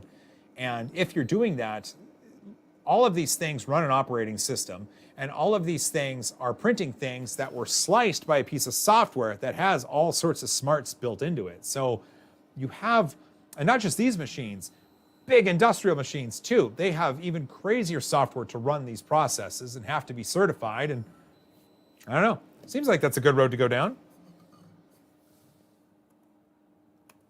Eddie Mosier, what is the most complicated thing that you have printed? What did you learn from the challenge that you applied to printing after that? What is your current favorite printer? Okay, multiple questions, but Eddie's a bro, so I'll do this. What is the most complicated thing that you have printed? I want to say it was the OpenRC F1, the big one. So when I did the big frame for Neil Patrick Harris, it wasn't that complex. It was a lot of pieces, but it wasn't complex. I think that the Voron machine has a lot of printed parts, but I took advantage of the print it forward program, so I didn't print the parts. It is complex, but I didn't print the parts. So I think it's with that really large OpenRC F1 car that I printed, attempting to get that model to work. And what did I learn from the challenge that I applied to printing after that? Really, I learned that there are better ways to cut up models to provide rigidity and strength. As an example, I just used mesh mixer to cut a bunch of straight lines through the bottom piece and then glue them together. And it's just a butt joint. There was nothing holding it there. So it has started to fail over time. And I know that knowing stuff now, I would have done, maybe a tongue and groove, maybe some sort of like a comb to kind of comb into each other, something like that. So there's got to be better ways to slice things just for the strength in the final part. What is my current favorite printer? It's going to be my Voron V24 350. I love it. I love it so much. Like, I love it. I love it. Thanks, Eddie. Am I one of the Goonies? I am not. Goonies forever, man. What is your favorite genre of game? For games, I like games that you can play with other people. So 2-player, 4-player, whatever. Whether they're board games, card games, computer games, I think it's always fun playing with someone else. When, I'm going to be honest with you, when I'm playing a game by myself, like Thor or God of War Ragnarok or Jedi, the Fallen Jedi, the one with Kel, the new Star Wars Jedi one, not the new one. When I'm playing by myself and I'm just sitting there playing a game, my mind is racing because I always feel like there should be something I'm doing. I should be doing something else. I have to defeat that and to play my game. But when I'm interacting with someone else, whether a card game, board game, video game, it's camaraderie, it's building, it's friendship. And so my brain doesn't have that. It's really difficult to play games for a long time when it's just by myself because I keep thinking I should be doing something else. And so I like 2-player, multiplayer games when it comes to games in general. Randy Levin, hey, what programming languages did I use at Adobe? So let's see. I got the job at Adobe because my startup company, I was a client-side JavaScript developer. And I used JavaScript in PhoneGap to create apps for iPhone and Android. And at Adobe, the scripted language within After Effects was actually ECMA 262 compliant, same as JavaScript. And so it was really easy to use my JavaScript skills to create test harnesses using the embedded language within After Effects. It was actually really easy to do. I did a little bit of C programming. I took COBOL and Pascal in my community college classes. COBOL. I never learned like C++. I never learned any of the newer languages. I just, JavaScript was good for me. So yeah. What made you quit your day job and do 3D printing YouTubing full time? Star Rose 3. Well, thanks for the question. I enjoyed it. So I started this YouTube channel, 3D Printing Nerd, at Adobe while I was working there. I remember starting the channel, and I remember when I got my first subscriber, it was my friend Stuart up in Canada. And I ran across the hallway to my coworker, Mitch. I said, Mitch, I got my first subscriber. It was fun because I had gotten a 3D printer for Christmas 2014, and I was just excited to kind of share what I was doing within 3D printing. So that started to take off. And I started to gain momentum on YouTube with the content I was creating. And then eventually the YouTube channel became monetized. And I thought, I just have it go into my personal account. But then I was like, I should keep this money separate. So I created an LLC and I opened a business account, and all YouTube monies went into this business account, all of them. And so also any money from anyone who hired me to do something like read an ad or paid me for a trip or something like that went into this account. And then I just sat there because I had a job at Adobe. And so I used the YouTube money was in the YouTube account, and it was only used for special purpose. I mean, every once in a while, I'd be like, hey, kids, YouTube's taking us out to dinner. And they'd be like, yay. But eventually, it got to that point where I was feeling held back by my job at Adobe. And I felt like I could do a lot more with content production if I didn't have this day job. My YouTube stuff was done at night after dinner and after my wife and kids went to bed. And so I was leading an unhealthy lifestyle. I was forgetting words and I had headaches. It was bad. And my neurologist said, you should quit your job, Joel. Thanks. So I talked to my wife, and we had a 6-month runway built up from YouTube, from the money in the YouTube account. And I said, we have 6 months. If I quit my job, then we can, if I make zero money, exist for 6 months. The kids don't have to fight over a ramen packet for lunch, and we can all see a doctor if we need to. 6 months. So I put in my 12-day notice at Adobe. It wasn't even 2 weeks, it was 12 days. And then I went for it. And that 6-month runway became a 1-year runway, became an 18-month runway, and it hasn't run out. So it's been, how many years has it been? It's been 5 years, 6 years, 8 years? 8 years since I started the channel in April. It's been 6 years since I quit my job, maybe. So it's still going. It's still going. Pros to that, Sláinte.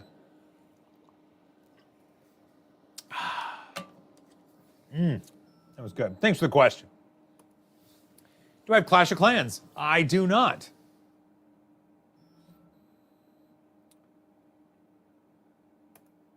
Where is the Batman? Chris, I don't know. Fun fact, Chris gave me a piggyback ride in Las Vegas, and it changed his life for the better. Right, Chris? Previous God of War was fantastic. Yeah, I know I need to play that. How large is the biggest fish you ever landed? I used to go fishing. Let's see. Oh, so we went fishing in my dad's boat in the Puget Sound many times as a kid. And I've landed fish. I mean, I've landed some sweet salmon.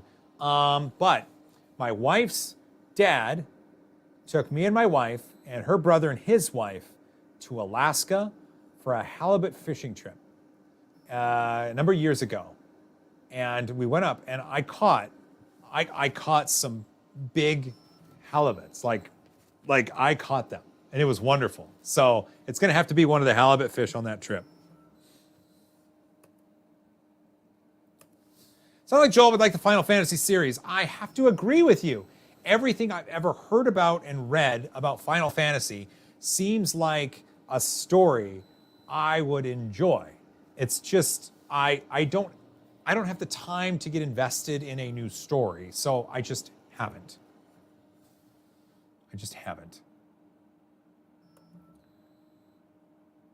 What single thing in or about 3D printing would you change if you had the ability to? That's a really good question, Michael. 3D printing as itself, I think that if I could change anything about 3D printing, I think I would make the technology more available to the world.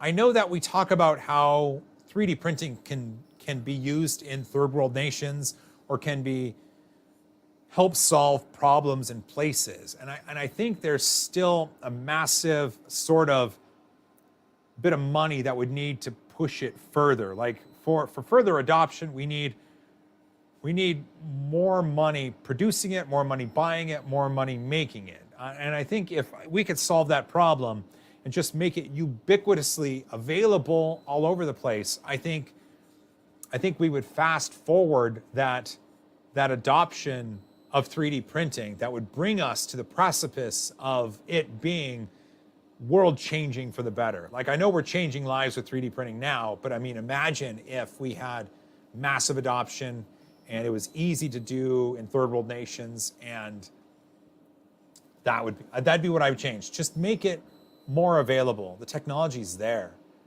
Like, the materials are there. Like, being able to do this crazy stuff, it's there. We just have to get it in more hands. And right now, it's just a big question of money. And if we took away that barrier of money and we got it into the hands, then then we'd start to see the world change. Yeah, that's what I would change. Favorite cut of meat? Ooh, that's a good question. Right now, our son, he's 14. He loves to cook. And it's the steaks he makes. I don't know exactly what cuts they are, but a lot of times he's cooking it right in the pan and putting the sauce on it, and scooping the buttery one and just basting it and then letting it rest. And it's always just tender and juicy and yummy. There was one time I was in Vegas for CES, and I went to, which restaurant was it? It was a restaurant inside of Treasure Island, and I got a cut of Wagyu. It was the end of the conference. I just wanted something really good, and it was an Australian Wagyu. And that was probably the best cut of meat I've ever had in my entire life. It was so good. But outside of that, it is the steaks that my son cooks.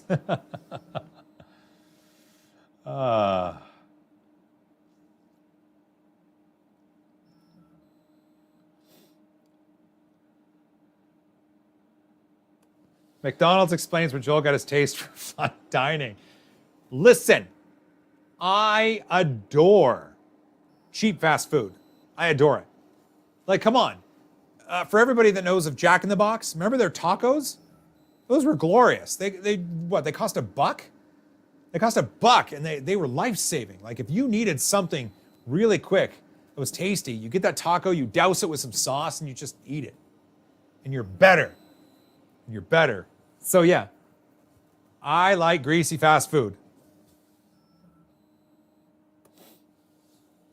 Question: when your daughter grows up, will you encourage her to follow her dreams or follow the money for work?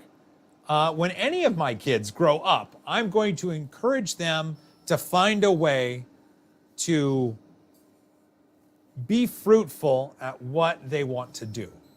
Whether that's following dreams or not, I don't know. But my goal is that our kids get to find a way to be fruitful and to find revenue in whatever areas they want. That's my hope. That's my goal. I didn't want to have to work for McDonald's, but I had to.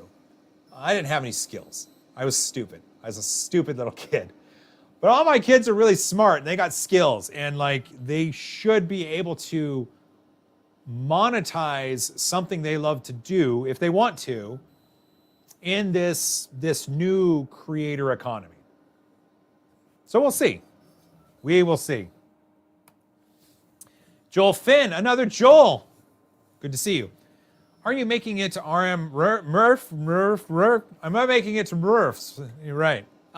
Rocky Mountain Rep Festival. I will be there. Midwest Rep Festival. I will be there. East Coast Rep Festival. I will be there. Sanjay Mortimer Rep Festival. Smurf. Hoping to be there. I got to raise some money for that. That's kind of a big spend because going to the UK always costs a little bit. So I got to raise some money for that. But I hope to be able to do that because if I do, E3D is going to have me host the charity auction for the Sanjay Mortimer Foundation. So I got to make it. I got to make it. That's the goal. We have to add resin to that print. I'm checking. Probably not. The print was expected to take around 560 grams, and these are each 1 kilogram. So it should take a little more than half of a canister, but I have this secondary canister standing by just in case I want to. Do you have any tips on becoming a good software engineer as a freshman in college? That's a good question. So as someone just interested in software engineering, I think that, because I learned software just by being interested in it. And I found ways to use my interest in this to learn about concepts, which then got me the talents I needed for the jobs that I had. Like I didn't take any formal training in JavaScript. It just sort of made sense and I was interested in it. And so I practiced and I sort of got into it and then it just worked out. Like I've done some crazy stuff in JavaScript. I wrote an entire app on the phone. And so my advice to you for becoming a good software engineer is to find what inspires you about software engineering. Find what really makes your heart palpitate, what makes your eyes get really big, what really excites you about software engineering.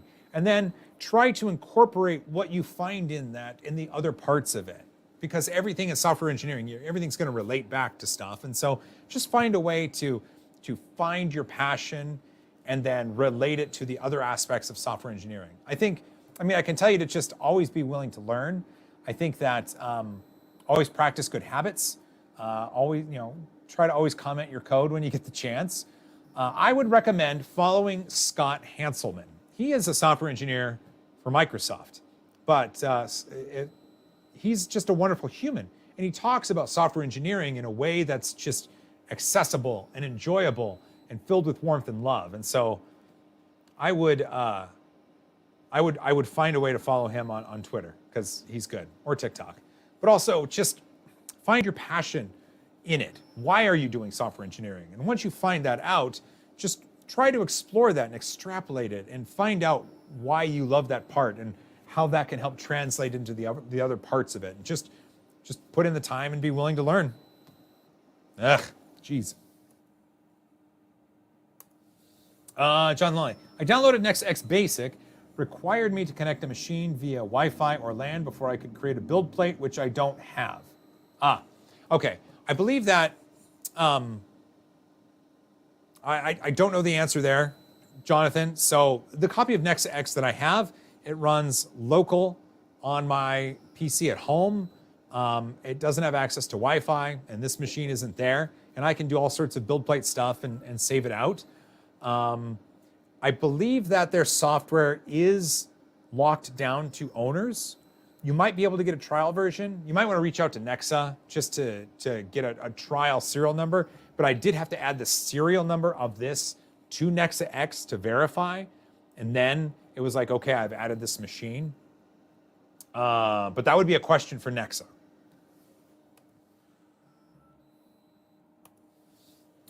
Michael, what would you like to do in life after this? Travel. Yeah, travel. Just travel to different places in the world. That'd be fun. That'd be a lot of fun.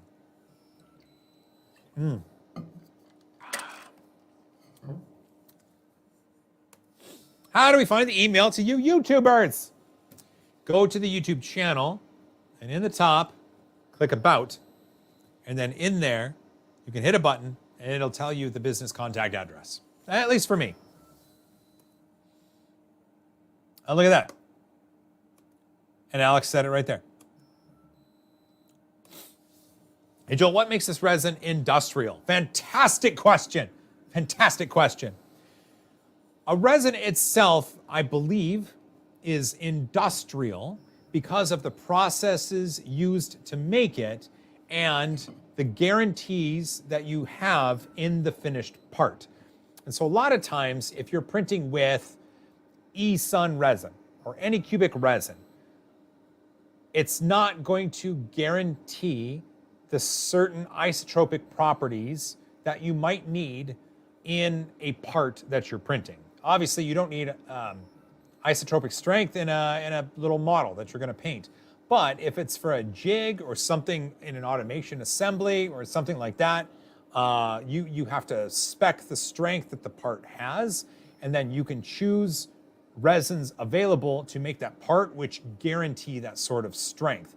So a lot of times, you could probably make that part with non-industrial resins, but the industrial resins are made to a certain spec and have guarantees for the types of parts that they can make. That's about the limit of my knowledge on industrial resin. I know that there are others that could probably answer that question a little bit further, but I hope that at least gave you an idea of what I was thinking. Pepsi, Coke, or Dr. Pepper? Coke Zero. Diet Coke. Pepsi's the only thing that Taco Bell has, so I get it. I enjoy a good Dr. Pepper, but my wife likes it more, so she drinks the Dr. Pepper. Dogs or cats? You can choose only one. Dogs.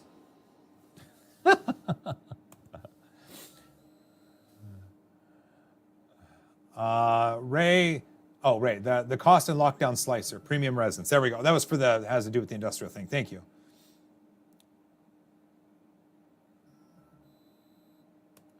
I'm printing a big articulated puppy in my X1 Carbon, but have 3 cats watching it. Oh, are they jealous? Do you need to print now a cat? Capybaras are cool. Oh, I found myself on the capybara side of TikTok. Capybara. Capybara, capybara, capybara, capybara, capybara. You know what I'm talking about, right? Oh, so good. Is a hot dog a sandwich? 100%. Hot dog's a freaking sandwich. Are these resins stronger? I'm going to assume you meant stronger. I don't know. So, Ray, here's actually something you can do. If you go to the Nexa website and look up the resins, you actually have the tech sheet on each of the resins and the different tests they put them through for the different strength properties. And so, if you can't, and you don't have to pay for that, it's just on their website. So I would go and take a look at that.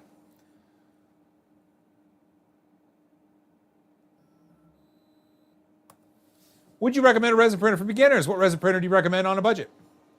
We talked about this earlier. So the Mars platform from Elegoo, the Anycubic has the M3 platform. If you get a Frozen Sonic Mini 8K, it's affordable and it produces great models. I would, yeah, on a budget. And then you can get yourself some Tech resin from Amazon and get to printing. And it would all look great. It all look great. Oh my gosh, a capybara instead of a guinea pig is a guinea pig. That's perfect. That is perfect. Joel's like the in real life Ted Lasso. Well, I love that show. I love that show. I'd like to hang out with Joel for a day. Hey, maybe we can hang with Joel for a day. Maybe, I don't know. We'll figure it out. Maybe in the future. Who knows? Who knows? Hanging out with me for a day is kind of boring. But, I don't know, maybe I should make like a day in a life. Just a day in a life and just see what it's all about. Because not just me, there's got to be other people, other creators you'd love to see a day in a life sort of thing from, right? That could be fun. That could be fun. That could be a lot of fun.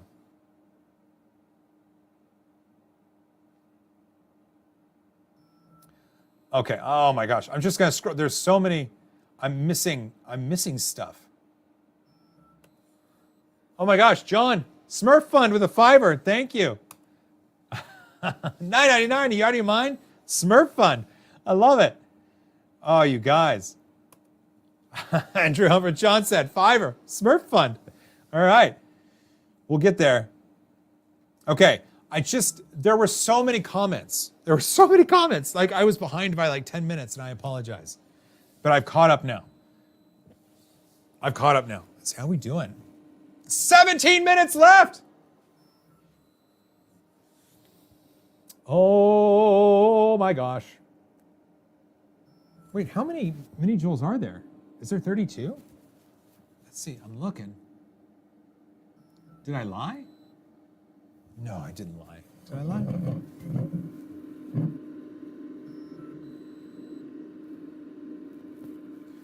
Well, we'll figure it out at the end. We'll figure it out at the end.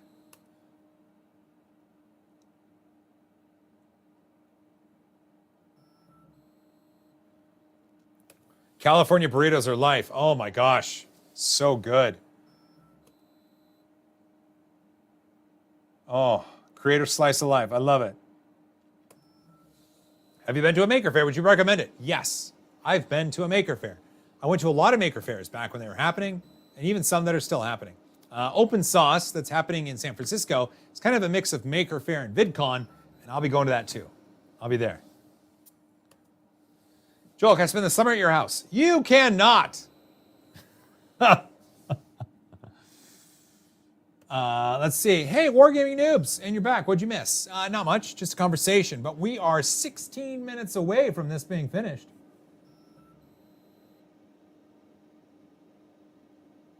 Yeah, 16 minutes. V, what is your opinion on the Peopoly Phenom Forge? Well, I have one, and it's getting set up. It's at home in pieces, and I have to assemble it. But that's going to be in the garage, and I'm going to print some really big stuff. Really big stuff.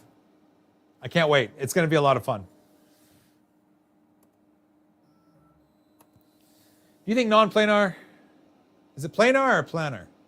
Whatever. I'm going to say planar because it sounds funny. Do you think non-planar printing will eventually become a standard for FDM? No. I think it's going to become easier to do multi-axis and non-planar 3D printing in the future, but I don't think it's going to become a standard. I think it'll be easier, but not a standard.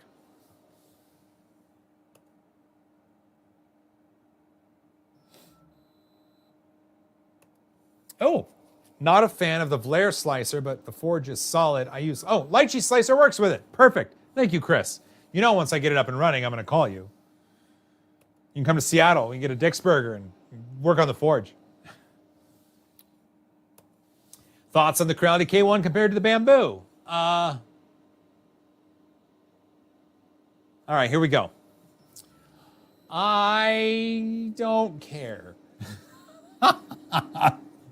I mean, I care, Creality seems to have made themselves a great clone of the Bamboo Lab X1 Carbon. Creality told me there's one coming my way. I would love to get some personal experience with it to tell you about. But until then, I just have to think that it's neat and I hope it works. I just don't have any personal experience with it. The Bamboo Lab X1 Carbon, for all intents and purposes, has really shown to be quite a workhorse. And so it would make sense that a company would want to copy it. And Creality apparently has. So I can't wait to see. I can't wait to see.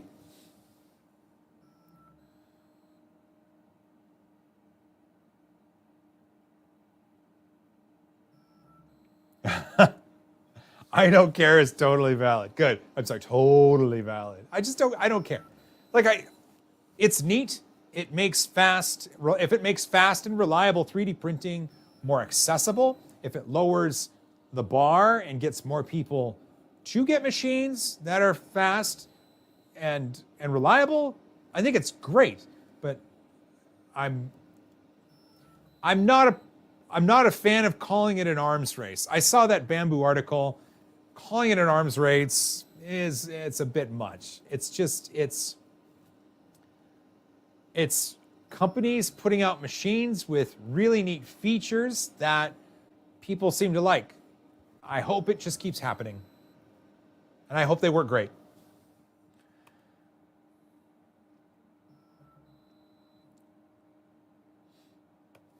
That's right, Chris. That's right. Will the slicer handle ARC's G2, G3 commands? Which slicer? So I don't know if, not this, right? We're talking about like Bamboo Slicer, Orca Slicer, Prusa Slicer, right? I think there's an option where you can turn on G2, G3. I know in Orca, Bamboo, and Prusa, I think you can turn on and off G2 and G3, I believe.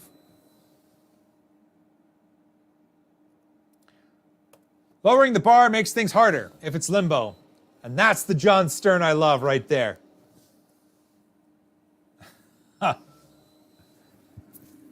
We are at 11 minutes, everybody. 11 minutes. Gosh, 11 minutes. This is exciting. We've made it. Like we're getting there.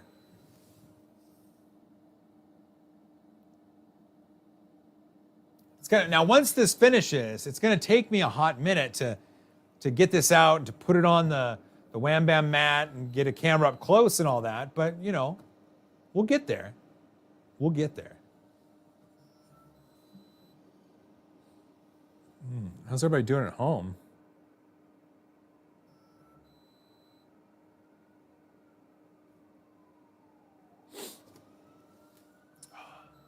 Oh, hey, and for everybody that's here, I've shown 192 people in here. Sweet. Good to have you. We're 10 minutes away from something awesome. However, tomorrow at 6 a.m., you get to see me build a Pantheon HS3 3D printer. Yeah. Oh, it's like the amount of precision in this machine is insane. Insane! And I can't wait for you to see it. I can't wait. Out of the big name 3D printing companies like Stratasys, Desktop Metal, etc., do you have one you're excited about? Two, actually. Stratasys and EOS. I think they're doing some crazy things in materials that are really advancing additive manufacturing. Like I know that EOS was part of the team that made that basketball, that 3D printed basketball. And when I'm at Rapid, I get to bounce it and play with it. I'm excited about that. And I know that's not going to replace NBA basketballs anytime soon, but the ability to print something with that sort of energy return, like being able to bounce it, yeah. So EOS and Stratasys are both doing some crazy stuff with materials that I really can't wait to see in like 12 to 24 months. Stratasys is doing some cool stuff printing on fabrics. EOS is doing some cool stuff. I think those are two companies we need to watch. Can't wait for the build. 6 o'clock. What time zone? The video goes live at 6 a.m. PDT, 6 a.m. Seattle time. But it's a video. You can watch it whenever you wake up if it's too early. How does the impact strength of PETG, ABS, PC, and all their carbon fiber variants compare? Well, that's just a general materials questions, but I don't know. I don't know impact strength that well. I don't. I don't know. Carbon fiber nylon is usually going to be one of those ones that holds up pretty well, just because it's a nylon base and the CF is going to make it a little bit stiffer. Just standard non-CF ABS, it probably has good impact strength. I would imagine more so than PLA. PC, I'm not so sure of. PC's is pretty resilient. I don't know. That's actually a good question. I don't know the answer to that one, Max the Cat Wizard. I love your name. Is 8K printing worth the price? Well, it depends. If you're talking about resin 3D printers, the Frozen Sonic Mini 8K isn't that expensive. And you do get an 8K LCD on that thing, which gives you extraordinary detail. So, I don't know, it depends. I mean, it depends on what you consider expensive and what machine we're talking about, but it seems kind of cool. Seems cool. Didn't either Maker's Muse or CNC Kitchen do impact? I believe Stefan over at CNC Kitchen did. I believe he's done with like the Army Hammer and stuff like that. I don't know if Angus builds battle bots, man.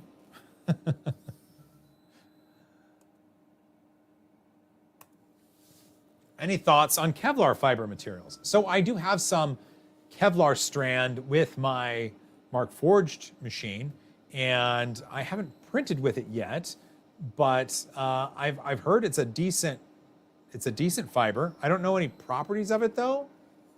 Like you can't print something bulletproof with Kevlar strand. I know because the way Kevlar is usually woven for its bulletproofness, but it has other properties. I just don't know them. I'm sorry.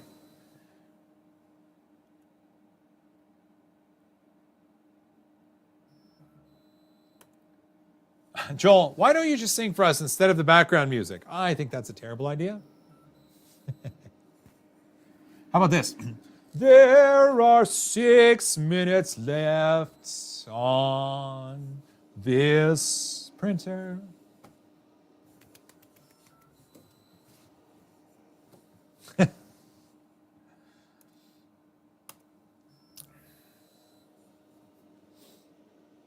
What would you recommend for a printer for elementary school kids as a STEM tool?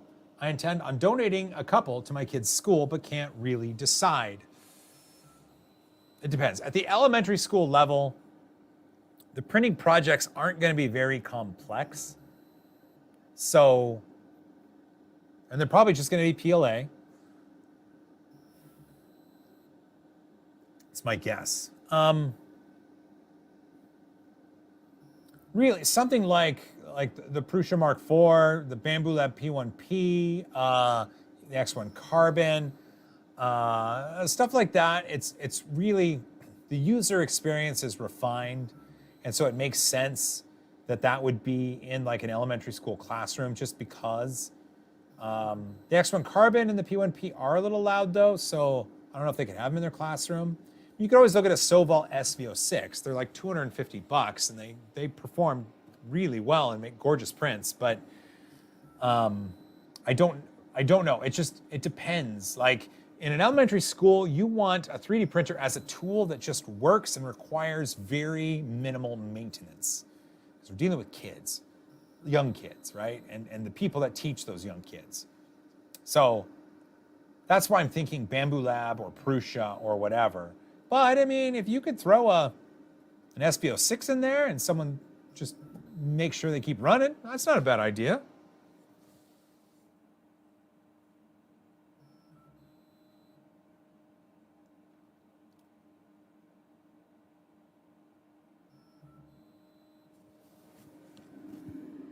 Four minutes. Look at all those miniJoels.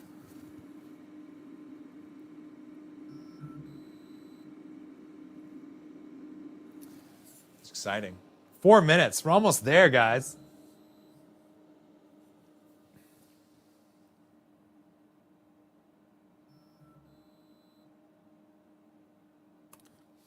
Do you think if ASA comes down in cost just a bit more, it will fully replace ABS? I don't know the answer to that. I know ASA is typically one of those materials that people equate with ABS.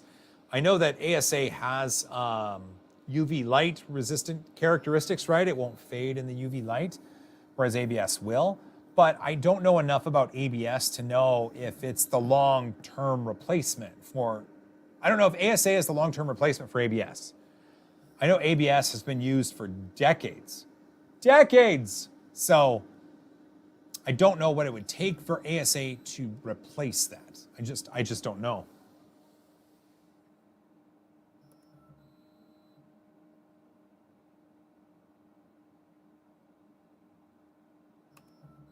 Joel has at least one video on belt printing with Naomi Wu's 3D print mill. It's true. I don't have any more, but I did, the video I did with Neil Patrick Harris, I used the CR30, the print mill, to print the long sides of a frame that then Neil and his kids put together, and I flew over and helped him put on the wall. That was fun.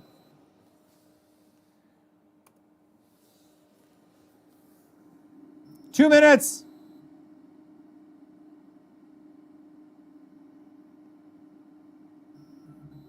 Two minutes. 2 minutes.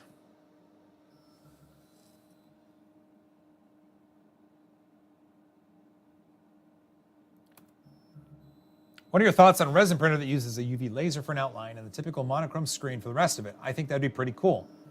Sounds interesting, but what would be the advantage of that? I don't know what the advantage would be of that. So it seems like, to me, you're overcomplicating a process. But if that's not the case, maybe I could be wrong.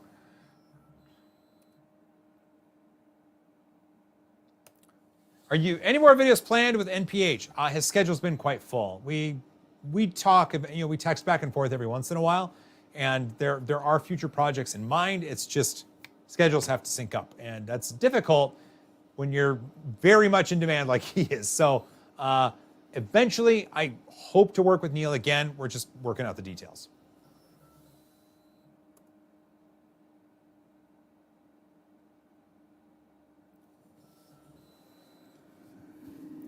One minute. We can count down the layers. 8 more layers.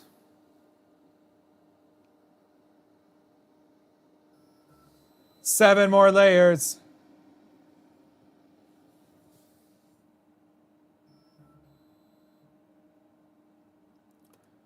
Join a Q&A with Nero. Sure, I would Q&A with Nero sometime. I love that guy. Johnny, you didn't miss anything. We're about to be finished. It's about to be done. It's about to be done.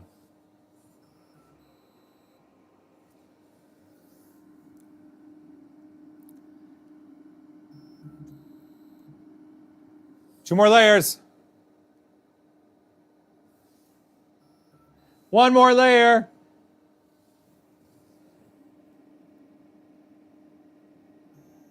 Done. Done. Oh, look at that. Look at that. Okay, totally not set up for this. So let me go get the gloves and the Wham Bam. I'm gonna get the gloves and the Wham Bam. The Wham Bam little sheet. Getting the gloves because I want to be safe. And I'm getting the Wham Bam because I want to be safe. Getting the gloves and the Wham Bam. Wham Bam. Whammy, whammy, bammy. Here we go. Some gloves. Here we go. Coming back. I'm coming back.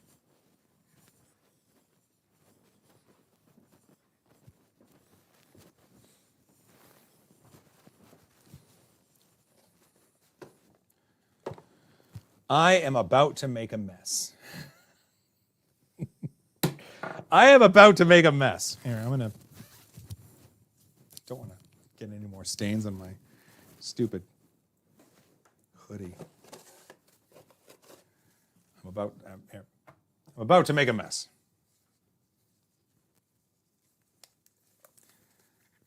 God, these gloves always rip too. Terrible. Okay. So here's the idea. I'm going to take this out, turn it upside down, and put it right there. It's going to make a mess, but I want you to see it.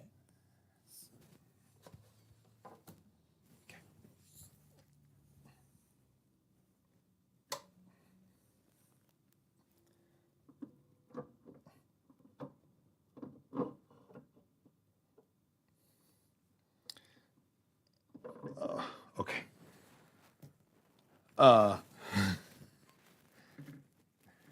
Come on. Oh, there we go.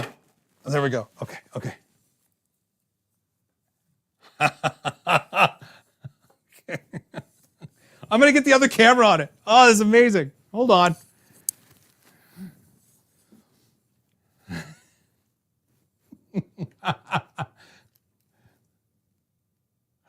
Oh, that's a beautiful image. Oh, I can't wait. Okay. Okay, ready. Ready. Yes! Yes! Look at that! Here they are. That. Oh, it was 32. Oh, you know what? Next it told me it was 32. So 1, 2, 3, 4, 5, 6, 7, 8, 9. There's 18. Ah! Oh, well. Oh, well. 1, 2, 3, 4, 5, 6, 7, 8, 9, 10, 11, 12. 24. There's 24. There's 24. I'll change the title. There we go. Look at that. That's fun. That is fun. So I think, okay, the bases aren't, you know what I was thinking? So what I want to do, I want to take these, I'll take these off, but I think I should send these to Wexter. And he can just have these little miniJoel pillars. Oh, man. That would be fun. Well, we did it. We absolutely friggin' did it, everybody. We got through. We didn't do as many as I thought there were, but that's because I counted wrong. And that's okay. So we did it. We did it. Okay, so this was the XiP. This is their X Model 15. This is their stacking and X. I know Jonathan and others had questions in the chat. Reach out to Nexa if you have any questions. Just contact them. I'm sure they'd love to answer them. But for now, we got a stack of miniJoels, and I think I got to take that to Wexter. I think that's fair. Brilliant, brilliant. Well, if you made this far, you're awesome. Don't forget to hug each other more, fight for a cause you believe in. Stack all the things. I'm going to go eat some food now. I love you guys. Hey, see you next time. And don't forget, new episode tomorrow. Building an HS3. Bye, everybody.